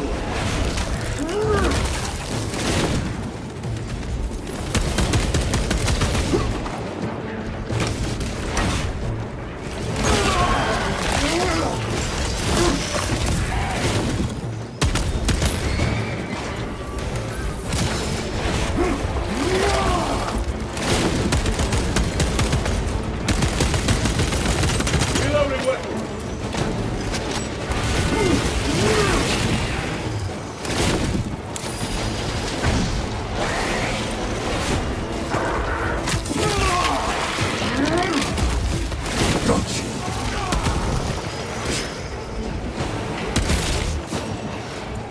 Bridge controls ahead, brother. This will get us to the objective. Oh yeah. Like the flow of the combat's really good. Like you do feel badass when you're playing this fucking game, dude. Like it is.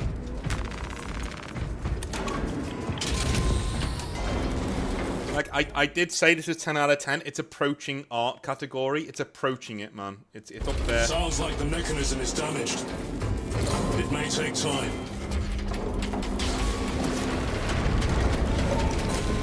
The Tyranids are staging a counterattack. Eliminate them.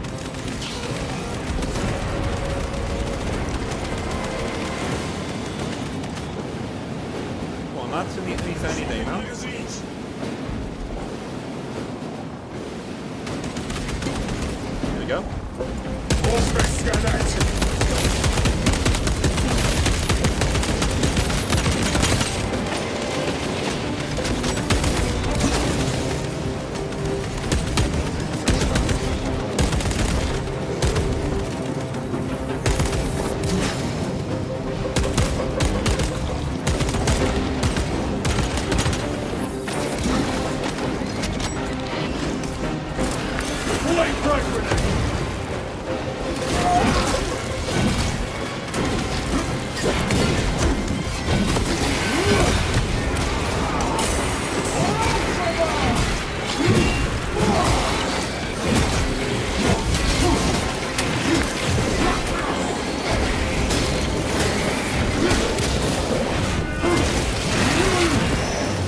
Vermin stuff.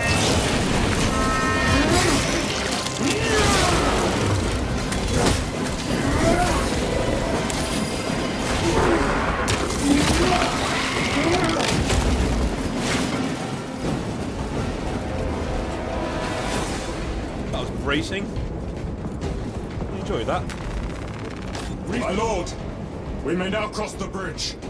Proceed to the objective.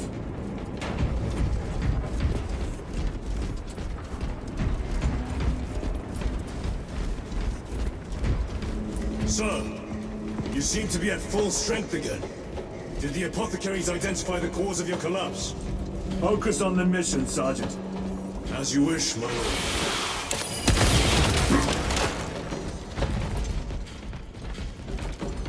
Fucking things.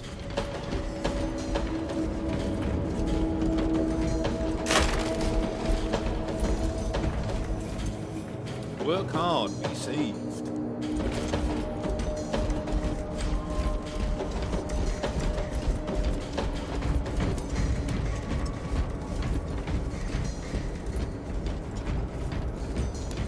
Nah, I don't like auto-bolt rifles. I like feeling the kick of it in my hands. The control room is on the other side of that door. Old school Predator Annihilator. Very nice. Very nice. Well done, Jasper.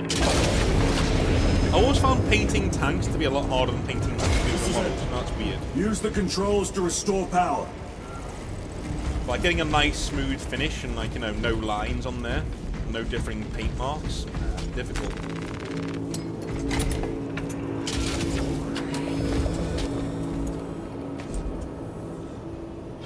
It worked.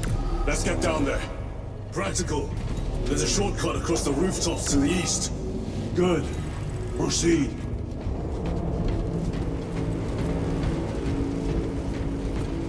What motive do these creatures have to attack this facility? They have no need for the technology. They're like seeds carried by the wind. Their only motive is to devour and expand. Old sniper. I'll take it. Restocking.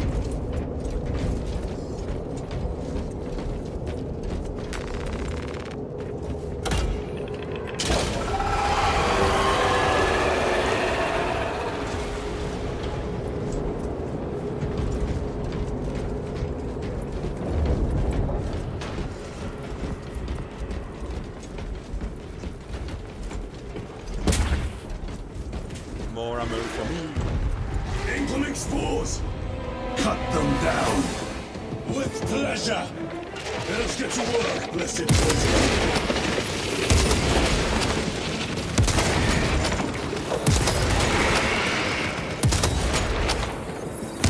Reload! Die, you pestilent wretch!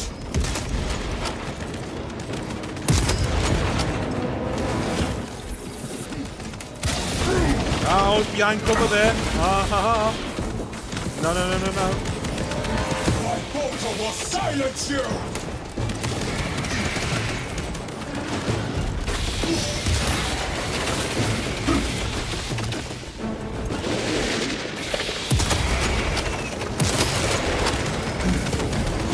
Reloading weapon! Spore mine. Another one dead. Come forth and be slaughtered.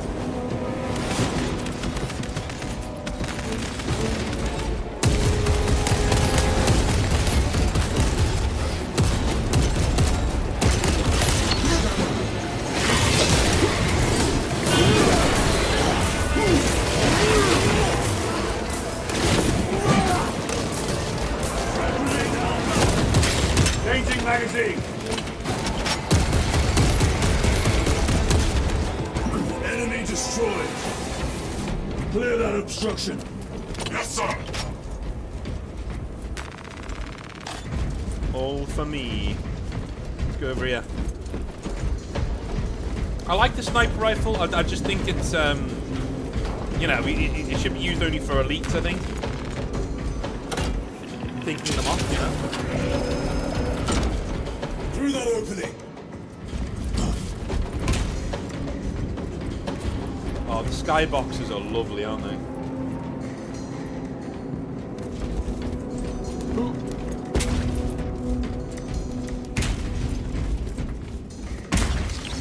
Ready to deploy special tactics.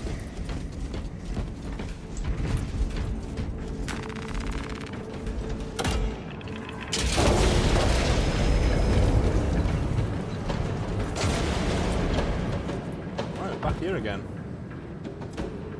What do we do? Aren't we supposed to be here? We're supposed to be up there, aren't we?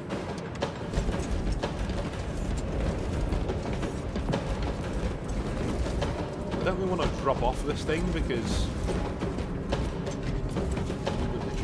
Aha! I bought one of these. Storage crates.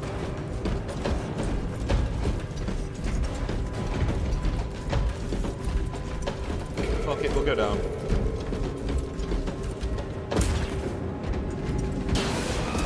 Pause! Care to see who can slay more Xenos for the Tyrant? You wish for me to humiliate you again, brother? Oh, I hope you'll go to us within your memory.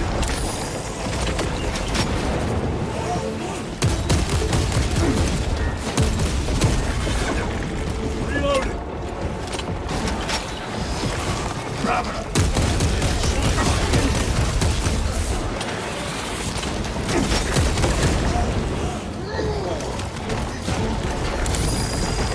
Look forward to seeing Morlock. Maybe we can see a Morlock soon. They kind of look like Morlocks.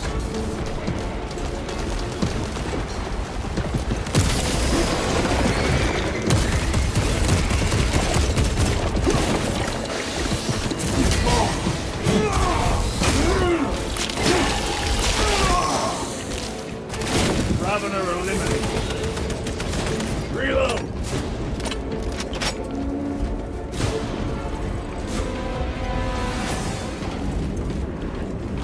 Yeah, they kind of look like Morlocks to me.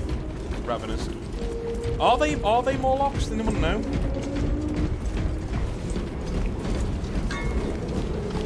Maybe the Morlock's like the bigger character of that class in Tyranid. Kaya would know.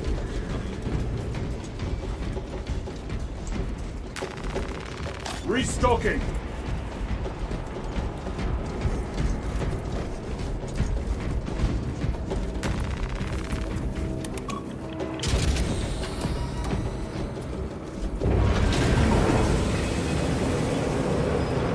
This platform's very exposed.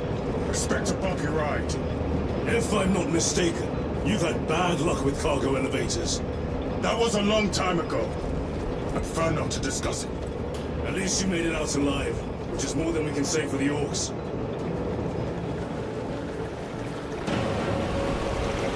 It appears we have their attention. And they have ours. Unfortunate for them.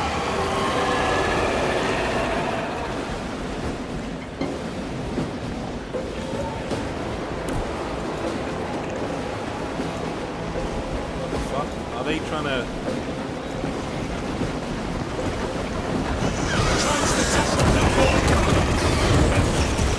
Cunning little Xenos. Protect those chains.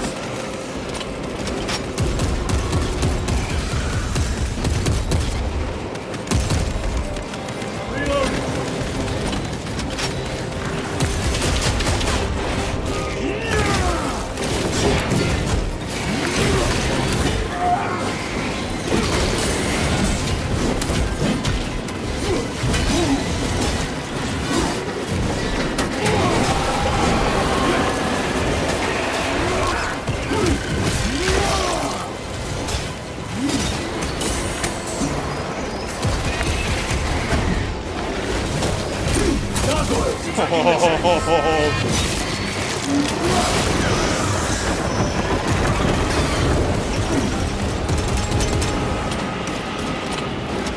Bastards are after the chains.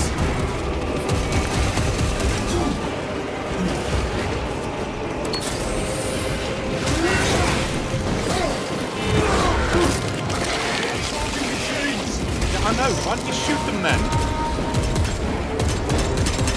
The AI should be shooting as well. All gargoyles attempted to sabotage. Chains are taking a beating.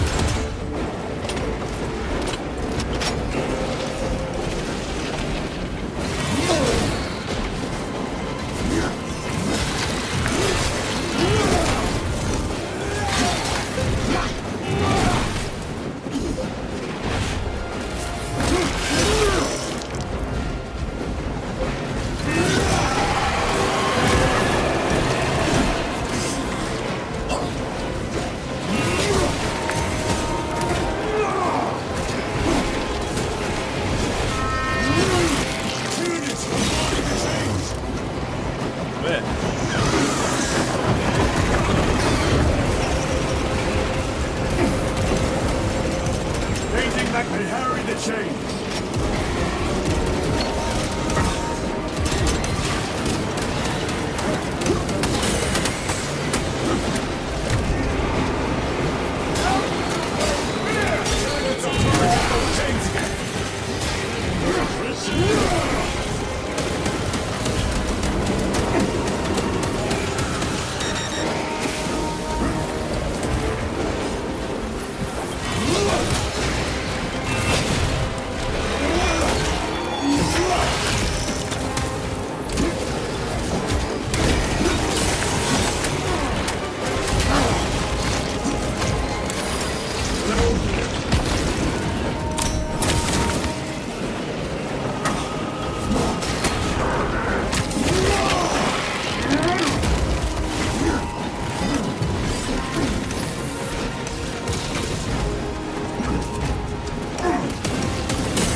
Overwatch on the lift mechanisms.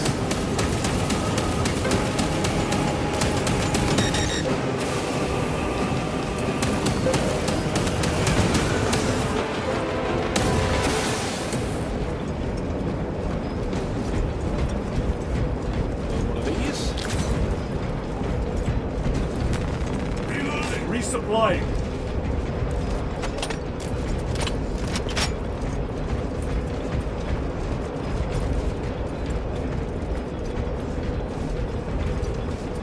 Oh, I've got more stims. This is cool, man. I like it. I like it. Loading up.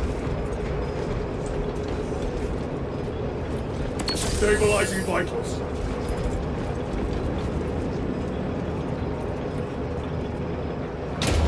For today, Xenos scum. You fought admirably.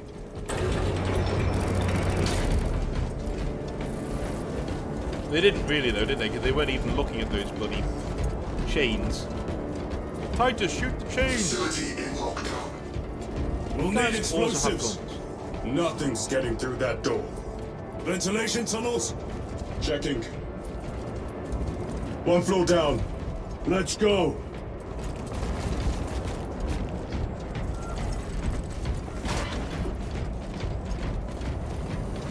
There was a word written in blood on Nozick's Thunderhawk. Imura. Do not speak it, brother. The words of the archenemy hold dangerous power. One should not dismiss any data that may be relevant. Have you ever faced the arch-enemy, Sergeant? Regrettably, I have not. Then I suggest you listen to your brother.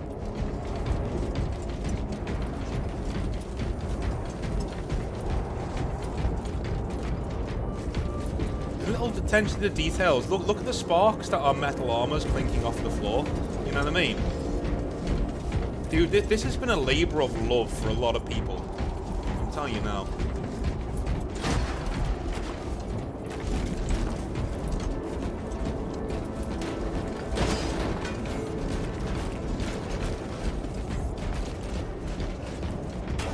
Where do we go? Where do we go?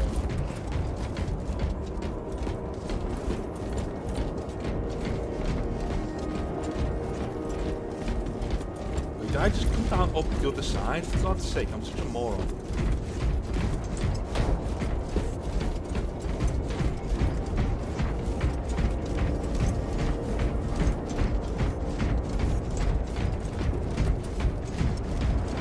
Here we go.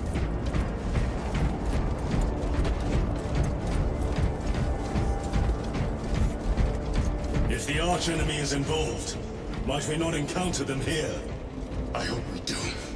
I wish to have words with those traitors. My blood rages at the thought of them. They'll be counting on your hatred. Be sure they don't use it against you.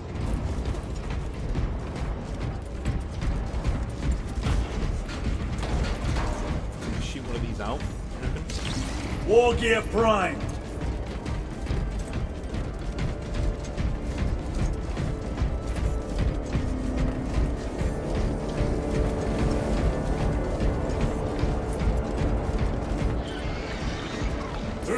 brothers.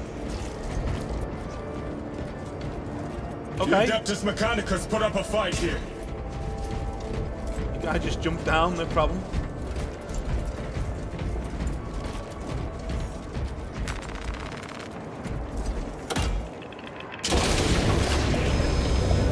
Those vile creatures taint every crevice. How far to the cogitator? With no direct route. It'll take longer than I'd like.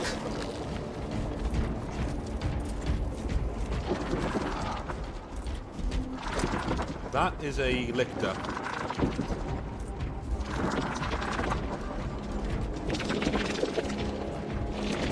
Why don't they attack? They're plotting something.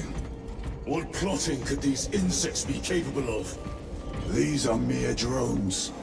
Then what guides them? A worthy adversary.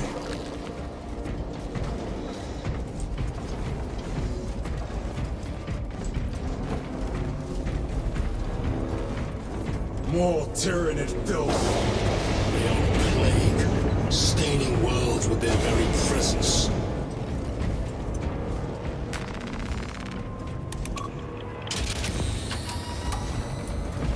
Yeah, lictors are a Stand pain. door won't open.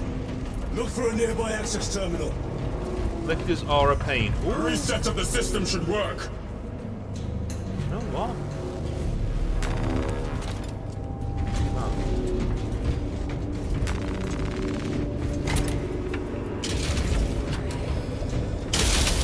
What happened? Oh, shit. Power's down. Must be the reset. Listen. They're in the walls. Ready your bolters. They're coming. Watch your back.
Holy shit.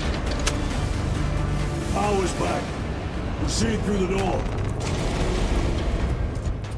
I'm surprised we did that so easily. I didn't think that would go down that quick, but I guess with the melter, it kind of worked. Through the floor.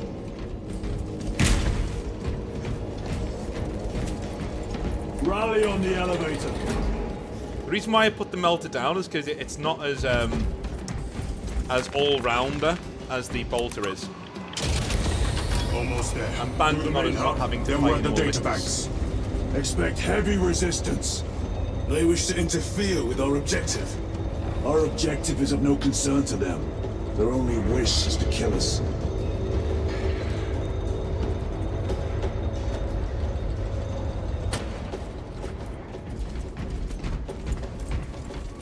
Oh, another melter rifle. Okay, I'll take it. Very good.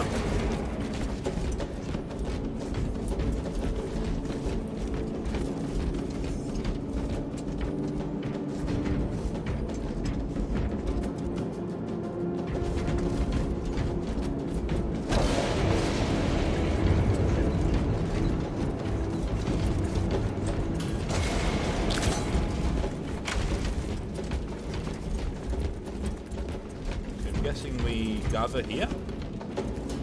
Nope.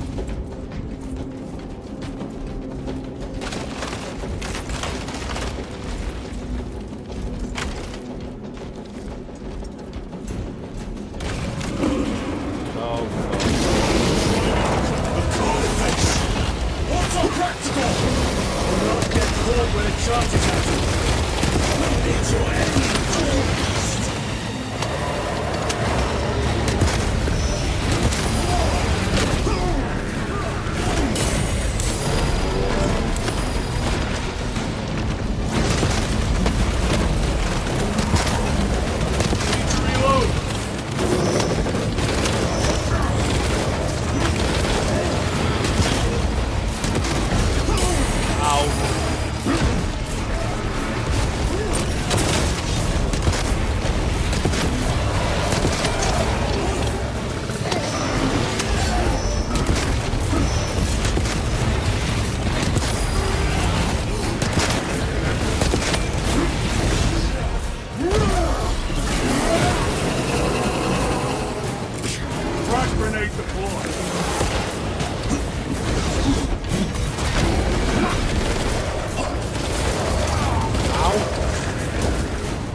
Special tactics ready.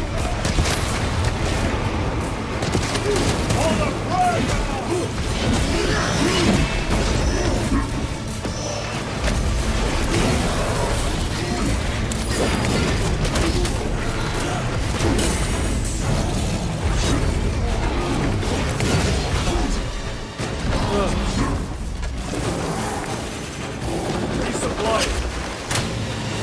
Fucking really? Recovering.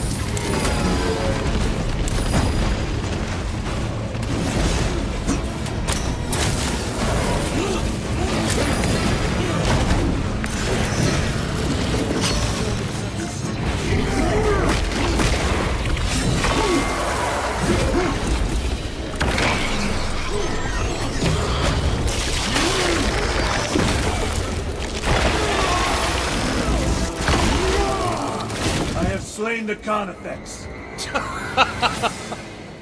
Fucking hell. Fucking hell. Oh my god. That was the coolest shit I've ever seen. I thought a beast of that stature would offer more sport. It was outnumbered.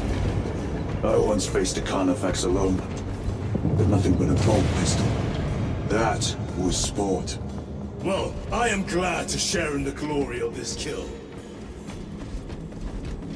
Oh, dude. Like, this is brilliant. Where'd we go? We go this way?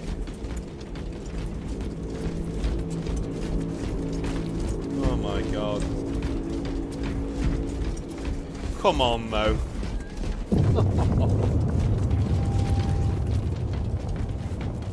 Restocking.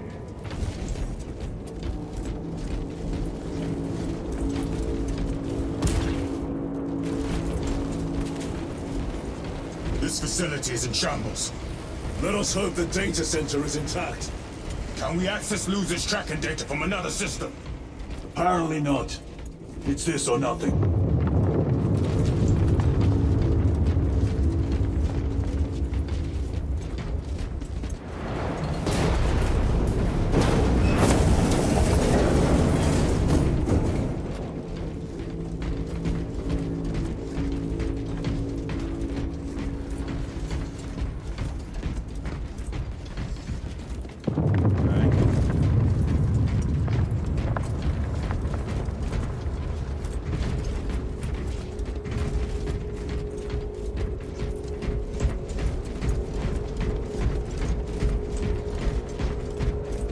What manner of research could justify such a waste of human life? It does not surprise me. The Adeptus Mechanicus so willingly made monsters of themselves. Not wrong. Not my favourite faction. Finally.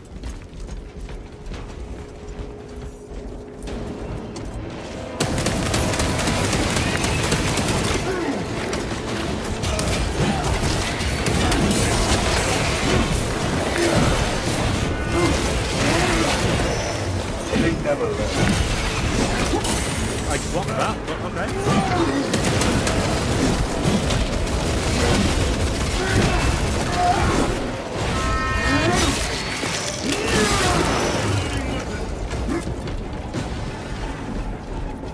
Tends to do it, like, it's very unforgiving with blocking, like, it'll put the block thing on and then I'll block it. And then it won't attack because it's still at the start of its animation. So I'll let go of the block button, then I'll press it again as the attack animation's coming in, but it says, no, you missed it, you missed the blocking. Alright, cool. That's one negative of the game so far, is some of the blocking animations are pretty, lax. Munitions secured. But I'm comparing it to best in class. I'm comparing it to like Ghost of Tsushima. Door function inoperable. Adjust pathing. Xenos, they have us boxed in. A mistake they will soon regret.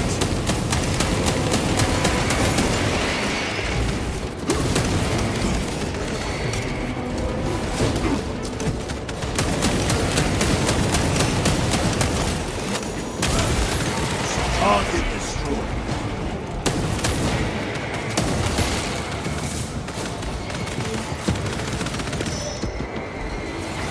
Access restored.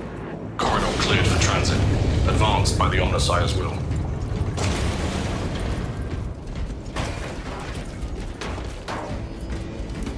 What do we got down here?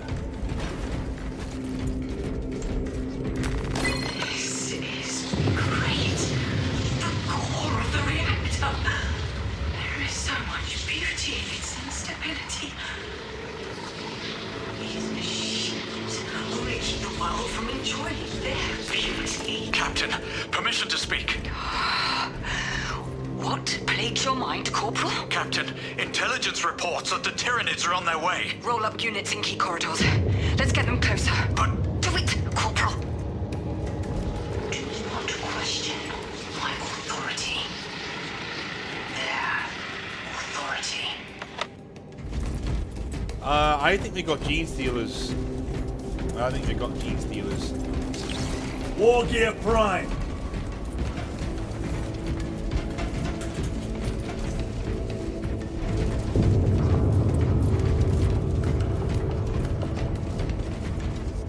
Resupplying. That's what I think.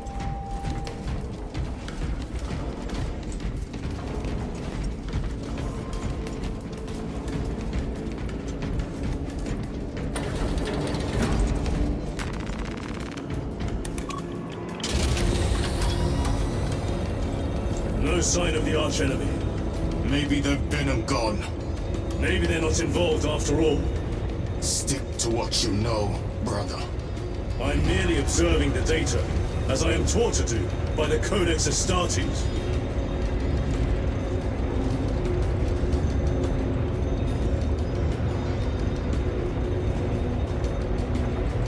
A Volkite reactor, still running. Let's hope the machine spirit has it under control. A meltdown will be catastrophic. We'll disable it once we have the data.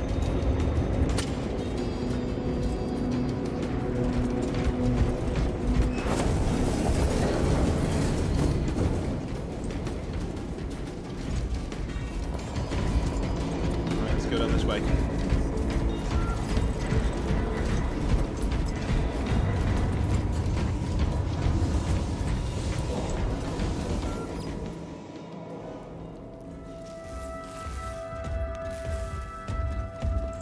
I would keep the helmets on for you know, even in cutscenes. But there we go.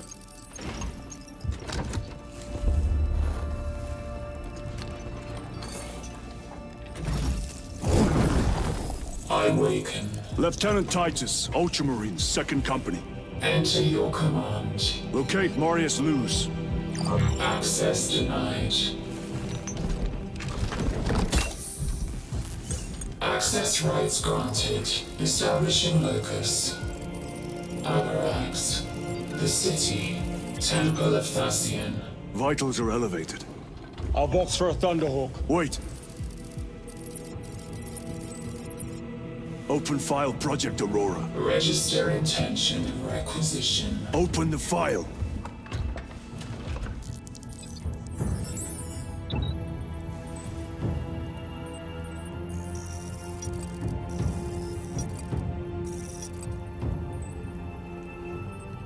Open file reconstruction. Brother, those are classified. No. It was destroyed. Mechanicus fools. Display current location of artifact.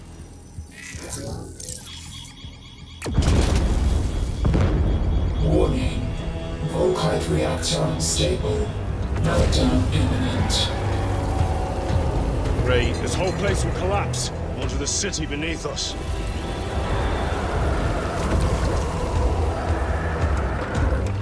Get them off the core.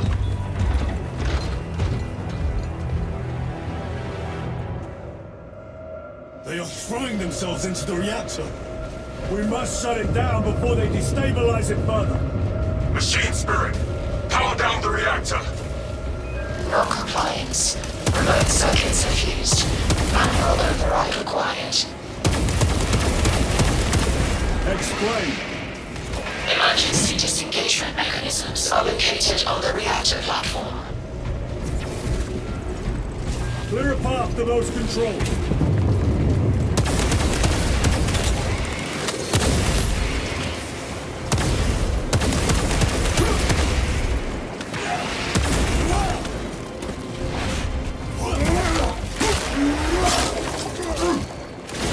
Vermin stuff. There we go now.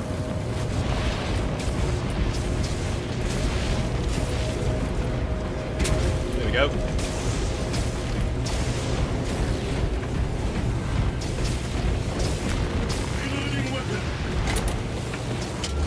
Jettisoning Volkite pylon. Stand by.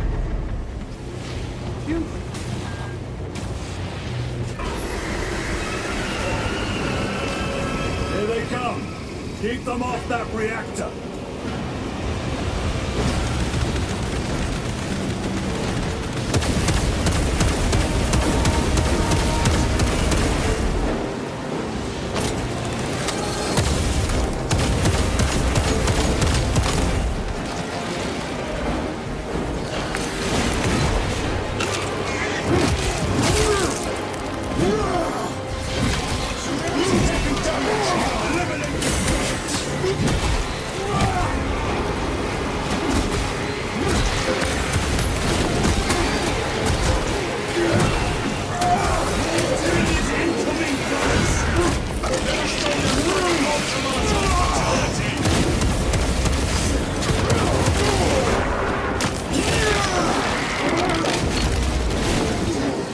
Frag grenade out!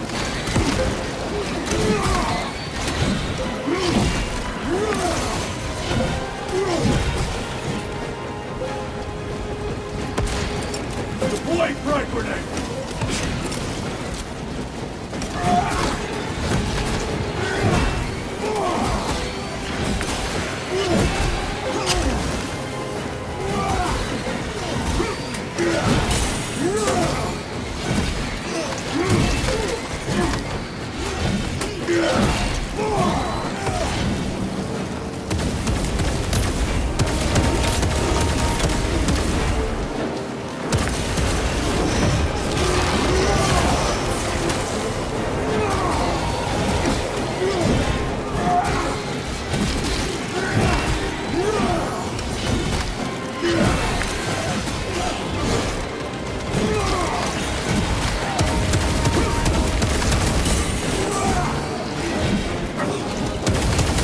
Reactor remains unstable. Disengage additional pylons. Move to the next console. Make haste.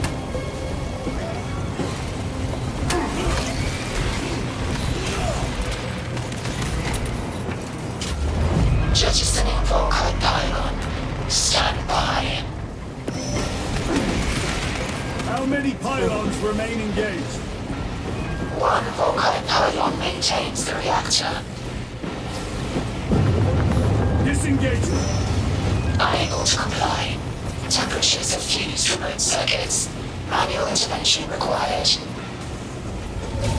Where do we go? Rome, damn it! They're making another push! Intercept!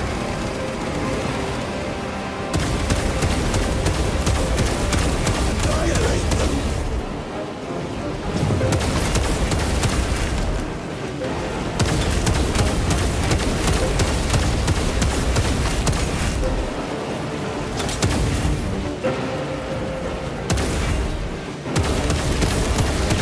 Ready to deploy special tactics.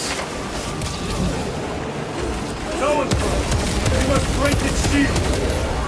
The beast craves death, brothers!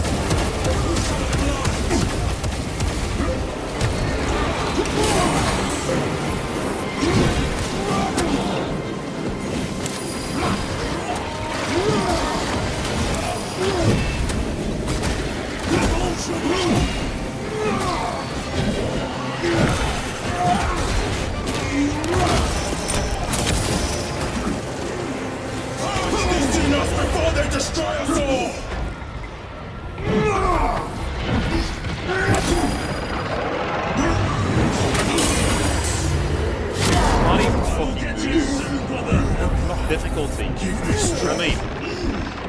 can't move is not fucking difficulty, sorry. I am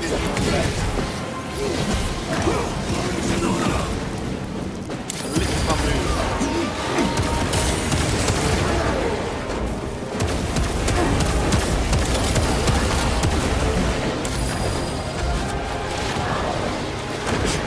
Dude, fucking use your fucking... And the core will detonate!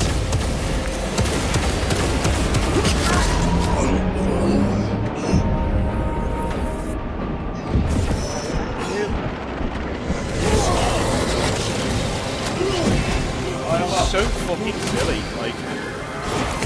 Too much.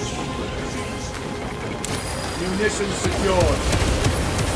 Why isn't this thing going down? I've hit it with every bit of plasma that I've got. Why is it not going down?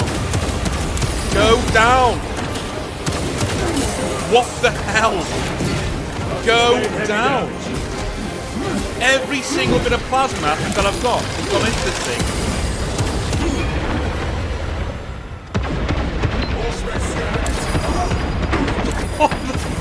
Finally! Finally it's gone down, but it doesn't matter, does it? It doesn't matter. So unbroken. Wow.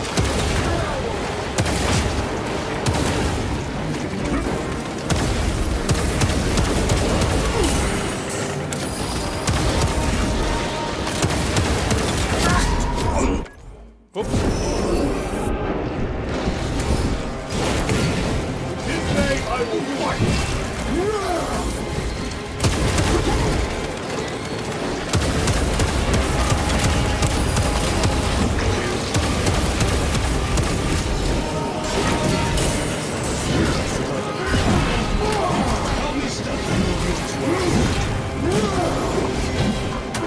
How is that? No game. No, I got that thing down. No.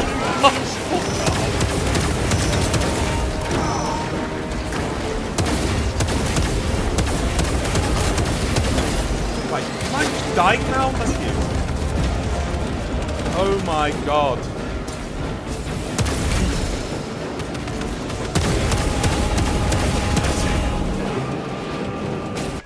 There's no way we just did that with 1% left. There's no way. Reactor approaching critical failure. Holy shit. Meltdown imminent. Disengage remaining pylon to complete shutdown sequence. Activate those controls, now!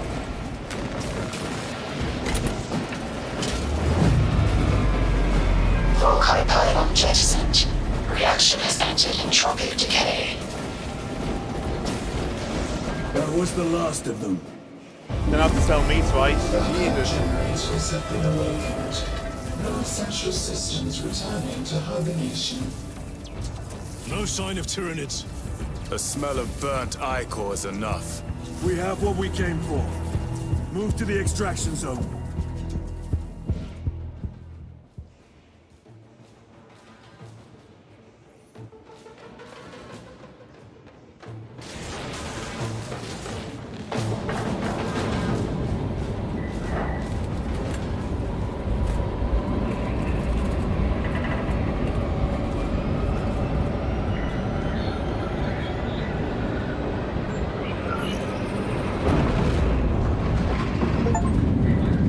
Crack grenade to bring it down one. Okay, crack grenade would be good. Okay, well, I'll use that next time.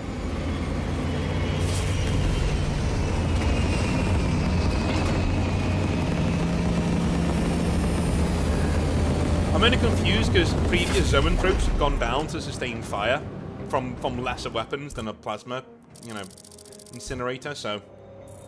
Lieutenant, what did you see in those Mechanicus files? A record of extreme foolishness. Explain. You may direct that request to our captain.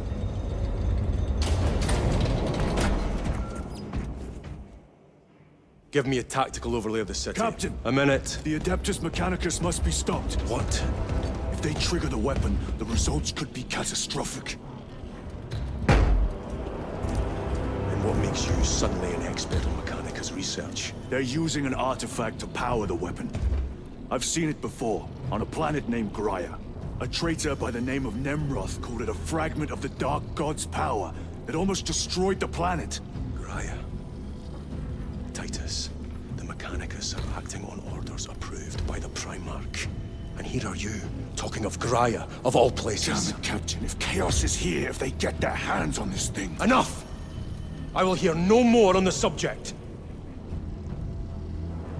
Now, did you get a location for Luz? Aye, sir. Then get down there and find him!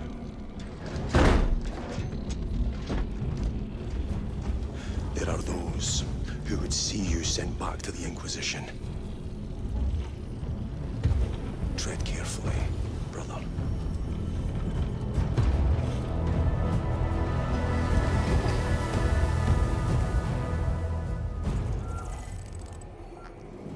Well, shit. Well, shit. If you're watching on YouTube, and as in the Northern Exile Gaming channel, I'll see you next time. Dude, that's fucking awesome. That game is just awesome. Done for now, though. Done for now. I'm gonna have to go cook some dinner. But I hope you've had a wonderful stream. Dude, I've really enjoyed this. I think it's been great. Absolutely fantastic. This game has come out just at the right time for me, personally, because I just love it so much. I think it's fantastic. And yeah, I can see me playing this for a long time to come. A long, long time to come. Anyway, I love you a long time.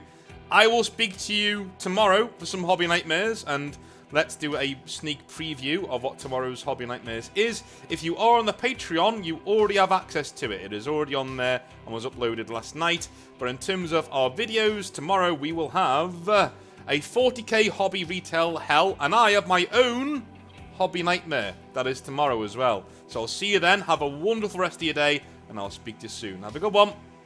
Bye now.